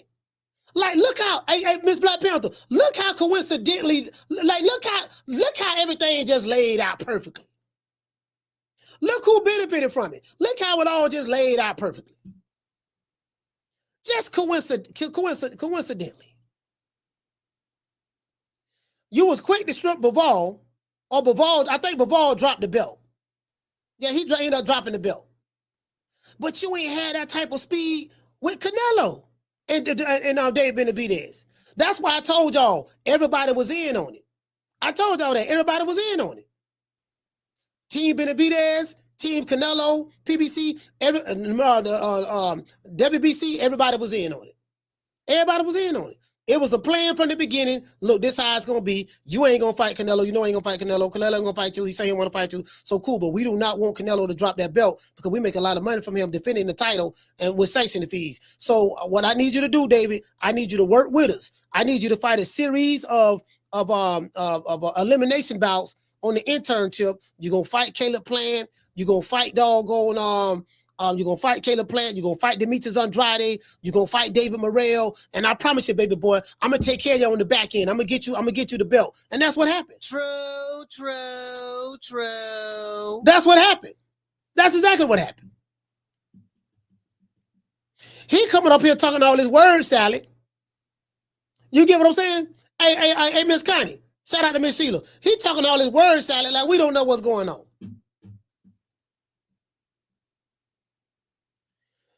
He talking all that like come on, man. We know the flim flam when we hear this flim flam, fam. Matter of fact, let me save this video. Just something telling me to save this video right here, boy. I'm gonna save this video right here. This video is being saved. Absolutely. We saving that video just in case. Let's give everybody a round of applause. Yeah. Yeah, we saved that video. Something is telling me that video. Something is telling me that video is going to come in handy again one of these shows. It's going to be an argument. Somebody gonna call the show wanting to argue. And you know me, I do not argue with grown men over their feelings. However, you internalize your emotions, that's between you. Some telling me, and guess what? I'm gonna pull that video up. The fuck? Fuck you all rolling up on for, cuz? He must don't know. He can't know. Huh? He can't know. Yeah, but they gonna roll up on me wanting to argue, yell, and scream, and I'm gonna be like, Sit your $5 ass down before I make change.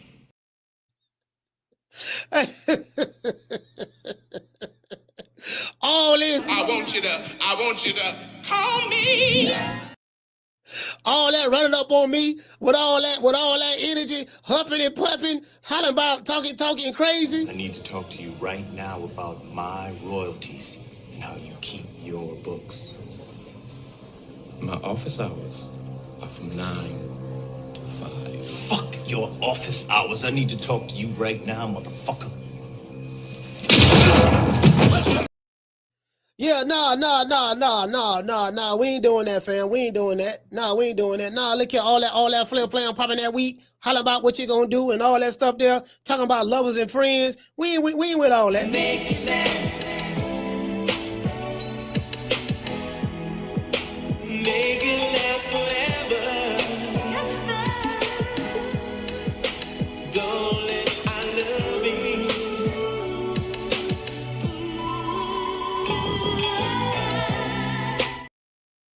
Yeah, man, Mauricio act like we don't know what time it is. We know what time it is. We ain't stupid. Hey, they be talking to us like we stupid. Shut that soft ass shit up. And the best man Shut to that win. soft. That's some soft ass shit. Shut that soft ass shit up. All that soft talking. I know you can do it, man. You got to. Man, shut that soft ass shit up. You know, David, you got to, David, all I'm saying is, according to the WBC, what we're going to do for you, David, I'm going to make sure you get the title, my friend. I promise you, just please back up off fucking the low. No, I promise you keep going our way. We're going to get you the title. I promise you. Do you understand? I am sick of hearing these bullshit Superman stories about the Wassa legendary Bruce Leroy catching bullets with his teeth. Catches bullets with his teeth? Nigga, please. Yeah, man, it is what it is. Hold on. We got a cash out. Let's see what the brother say. Shout out to Deal. Okay. Dropping a quarter of a dub. He said Mauricio gifted David Bival's WBC belt at light heavyweight because he screwed David for 3 years for facing Canelo. Facts. He said it was a reward for being a good boy. True. Yeah, facts, bro. Bro. I'm with you when you're right. Shout out to Port Chop, dropping that $2 super chat. He said, "Why did Bo throw away the belt?" Yeah, Bo threw away the belt because he had a contract to rematch with Riddick Bowe, and the WBC was like, "No, if you don't fight." No, he had a rematch Evander Holyfield, and the WBC was like, that was under Jose Sulaiman, Mauricio Sulaiman's father. R.I.P. to Jose, and it was like, if you don't fight him, we're going to strip you of the belt. So Riddick Bowe opted to do a press conference showing him throwing the belt in the garbage can. That's what he did. He did an entire press conference and that was due to his manager, Rock Newman, well, his promoter. I think he was the manager and promoter, Rock Newman. Y'all look up Rock Newman. Y'all see what I'm talking about. It is what it is, fam. I want to thank the whole hood who came out here. I love y'all. I did this for the hood. Y'all know I beat that boy. Hey, man, shout out to Stars. Stars, what's going on, fam? Stars over there on Instagram, IG in the building. Shout out to Stars. Shout out to everybody that's on X. We got a lot of people watching us on X. Shout out to NPR, Ruben Allen, the lovely Summer in November, Mr. Ruben Allen, Stefano Martinez. Shout out to NPR. Who else we have over here? IBS. We have Bishop Bullwinkle, the lovely Mika Lubum. Who else we have over here? We have Mr. Anthony Clark. Anthony Carlisle. Salute to you, brother. It's a great honor and pleasure and privilege for the WBC, to be looked upon as a prestigious organization. This is how we do things. Do you understand what I'm saying? Shut that soft ass shit up. And the best man to win. That's some soft ass shit. Shut that soft ass shit up. All that soft talking. I know you can do it, man. You got to. Man, shut that soft ass shit up. Hey, y'all just saw it. Y'all again, bro, I'm telling you something. He dropped that video 4 weeks ago. 4 weeks ago. Really though. Nigga, when my name come up, respect it. Let's go. Stop playing with my fucking name. I'll drill y'all. Stop playing with my name. I ain't gonna say it no more. Put some respect on my name. You know, back in the Rocky Marciano days, you get what I'm saying, things was a little different. What about Rocky Marciano? Oh, there they go. There they go. Every time I start talking about boxing, a white man got to pull Rocky Marciano out their ass. That's the one. That's the one. Rocky Marciano. Rocky Marciano. Let me tell you something wonderful. Rocky Marciano was good, but compared to Joe Louis, Rocky Marciano ain't shit. He beat Joe Louis's ass. Hey, that is true now. Joe Louis was 100 years old when he fought. Well, actually, Joe Louis was like I think it was like anywhere between 5 to 7 years older than Rocky Marciano when they fought at the time. And if I'm not mistaken, I think Rocky Marciano started boxing late. I got to look that up to make sure, but I think Rocky Marciano started boxing. I think he turned pro when he was like 24, 25, somewhere up in there. Some of that sort. You get what I'm saying? I gotta go back and double check that. It's been a while. I read that in the Ring magazine, one of the old magazines. But yeah, I think Rocky Marciano started boxing when he was in his 20s. You get what I'm saying? So it is with it. Hey, shout out to Cooking with Sir Senior. Cooking with Sir Senior, salute to you, fam. It is what it is. Don't ever forget, when I found you, you was strung out on coke. When I found you, you was like a big house, contemplating about killing yourself. So don't you ever forget who brought you to big time boxing. I drugged you back. I brought you back. I provided food and put food on your table for your family to eat. And I'm doing it for the second time. So don't you ever forget that. I brought the man back to big time boxing, and that was the demise of the Bronze Bomber's career. Now, I am the #1 contender. I'm tired of James the Poodle, Grim Reaper, whatever you want to call himself, ducking me. All right, I'm tired of man driving around town in 8 Rolls Royces. He ain't fought nobody. I'm still in a Broham. There's a fighter right now that's still in a Broham. He's looking for a shot at the title, and the WBC is giving that man the runaround. True. I'm trying to tell you, boy. There's nothing that I can do. Sorry, I moved my camera. There's nothing that I can do other than just be patient, let these boys keep talking that smack, and me be who I am. Damn, phone number falling. I mean, my bad. Look. But hold on, wait a minute. Let me make sure you guys can hear me.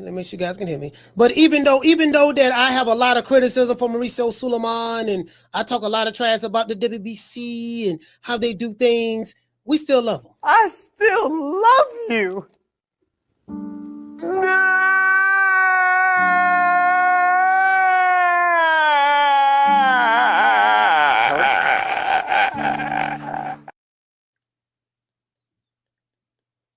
I ain't gonna lie, dog. But that video still cracked me up. I tell you what, can we get any one of my fighters in the top five of the WBC? Mauricio Suleiman, I got 2 fighters right now that I'm trying to get ranked. What's happening? Oh, pussy ass nigga, what's going on, boy? I'm telling you, boy, I'm knock your fuck ass out, boy. Blow for blow, pound for pound, nigga. I got the title, nigga. I'm telling you, boy, I'm finna knock one of you what kind of niggas out. Nigga, I got these hands, nigga. I'm throwing them paws at your nigga, finna knock your ass down again, nigga. Get your ass back up, nigga. Don't run, nigga. I'm telling you, boy, I want a hole of smoke. Nigga, I'm throwing them paws, nigga. I'm putting them hands on you, nigga. I told you what I'm gonna do to you, nigga. Catch you with the check left hook. Nigga, check left hook, nigga. I told you, boy, pound for pound, nigga. I'm the best. This more action than any Devin Haney fight. Put these paws on you, nigga. I told you, I got your back up, nigga. I got your back up. Nigga, watch that check left foot, knock your ass down again, nigga. I'm telling you, boy, it is what it is, nigga. I'm gonna make it do what it do. I'm telling you, boy, we ain't even playing over here, boy. Hey, shout out to Marky VR. Salute. Hey, shout out to Debbie MS. Miss Black Panther. Hey, shout out to Mika Lovem. Mr. Ruben Allen. NPR in the building. Shout out to everybody watching on Facebook. Shout out to Doctor. Shout out to everybody watching on Instagram. There's quite a few people watching on IG. Shout out to everybody watching on X. Everybody watching on Rumble. Yeah, we simulcasting. Shout out to everybody watching. Shout out to everybody watching on the other channel. It is what it is. Shout out to everybody watching on the other channel, man. Bossman, Coach Malachi. Hey, bro, look here, man. I'm trying to tell you, fam. Right now, I'm trying to get my fighters on in the top 10 with the WBC. The man giving me the runaround. True. The man giving me the runaround. You get what I'm saying? I need that Al Heyman special. I need that Scamps and Live with special. I need you to look out for me. You get what I'm saying? You know, again, we looking for fights. We're looking for fights right now. We're looking for fights. You know, everybody decking. You know, Mauricio Suleiman coming with the flim flam. You know what I mean? Popping that wheat. Well, if it ain't Shuffle Along Mac and his old time dog. Biggest Smalls. Your mama still working in them $10 houses? You know, is your mama still working in them $10 houses? True. That is the question. It is what it is, man. Y'all know what time of TI is, man. Let's give a shout out to all of the $10 the PYTs and the honey dips, everybody who called the show, everybody who gave a cash out, and we're gonna hit them with a little bit of y'all know what we do, Snow Bunny love. See your eyes shining, she's my Snow Bunny, please. In the winter lights, too, she's my sweet dust of cream. Talk to my nose, this lover's got it so raw. Make you lose, stepping out, rip out of control. Snow Bunny, moving on the bar. Everything's alright. Got that smooth soul feel. No, that's next to the law. With my Snow Bunny love. We're party about the night. See your eyes shining. She's my Snow Bunny, please. In the winter lights, too, she's my sweet dust of cream. Talk to my nose, this lover's got it so raw. Make you lose, stepping out, rip out of control. Snow Bunny, moving on the bar. Everything's alright. Got that smooth soul feel. No, that's next to the law. With my Snow Bunny love. We're party about the night. See your eyes shining. She's my Snow Bunny, please. In the winter lights, too, she's my sweet dust of cream. Talk to my nose, this lover's got it so raw. Make you lose, stepping out, rip out of control. Snow Bunny, moving on the bar. Everything's alright. Got that smooth soul feel. No, that's next to the law. With my Snow Bunny love. We're party about the night. See your eyes shining. She's my Snow Bunny, please. In the winter lights, too, she's my sweet dust of cream. Talk to my nose, this lover's got it so raw. Make you lose, stepping out, rip out of control. Snow Bunny, moving on the bar. Everything's alright. Got that smooth soul feel. No, that's next to the law. With my Snow Bunny love. We're party about the night.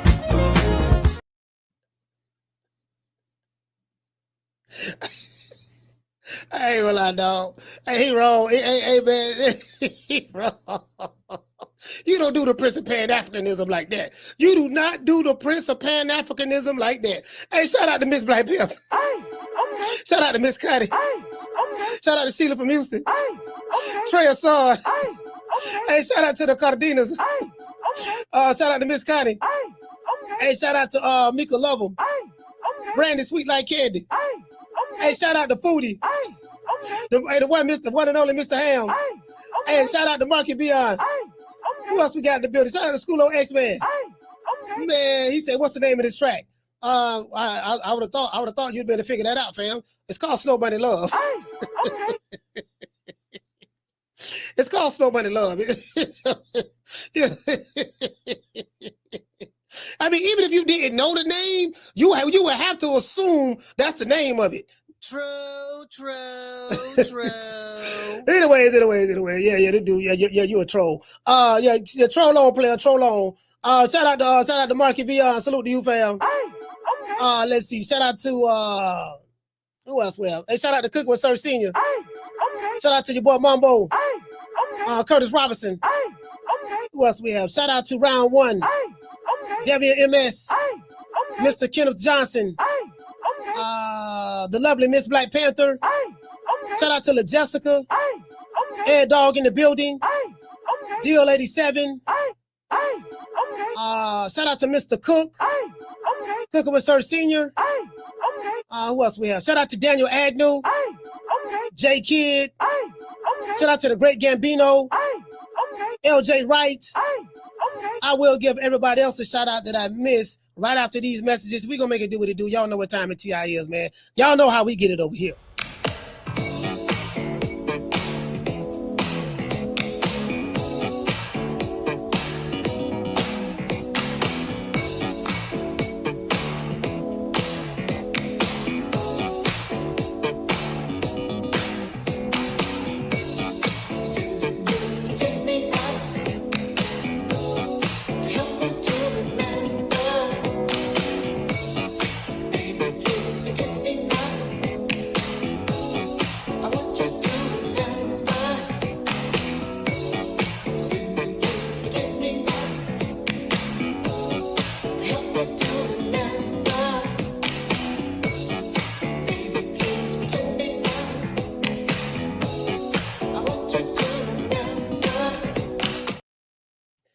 Yeah, man. Shout out to everybody in the chat, man. Y'all know what it is. Let's give everybody else a shout out that I might have missed.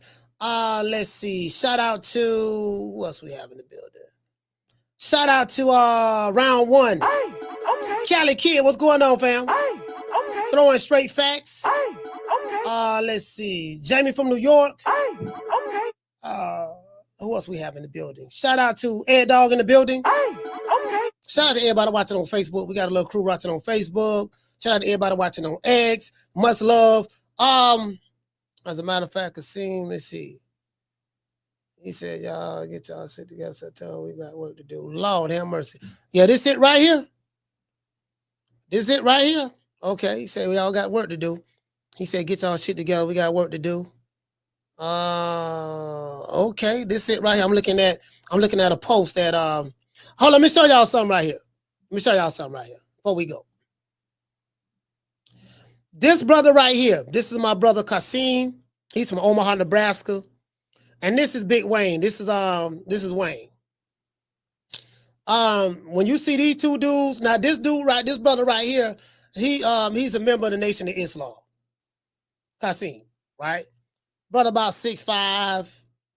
He about 6'5", 6'5 and a half. He's a big dude. You know what I mean? No mixed martial arts, all that. This is Wayne. Now, these are the two people who you're going to see Terrence Crawford with. This is his homeboy right here. Both of these are his brother. This is his security. Both of these dudes right here, when you see these two dudes together, you know what I mean? Be on your best behavior. That's all I'm saying. You get what I'm saying? Both of these are really, really good guys. This is my brother right here, Kasim. I talk to him all the time. You know what I mean? We talk a lot of NOI talk. You know what I mean? The brother got a lot of love for me. I got a lot of love for him, man. You know what I mean? Like anytime you see a fruit anywhere, you know, the brotherhood is always gonna be like that, whether you're active or not active. You know, there's an old saying in the nation. Once a NOI, always an NOI. You know what I mean? So I'm not active. I don't believe that train of thought anymore, but I still consider myself that because that's where I come from. Shout out to Ali. But they say they're finna get ready. They say they're finna get ready for September, so it is what it is. I catch you guys on the next one. You know my motto. Don't meet me there, beat me there. Peace. I'ma holler at y'all, man. Man, I'm out of here, bro. Let's go. Man, I'm out of here, bro. Let's go.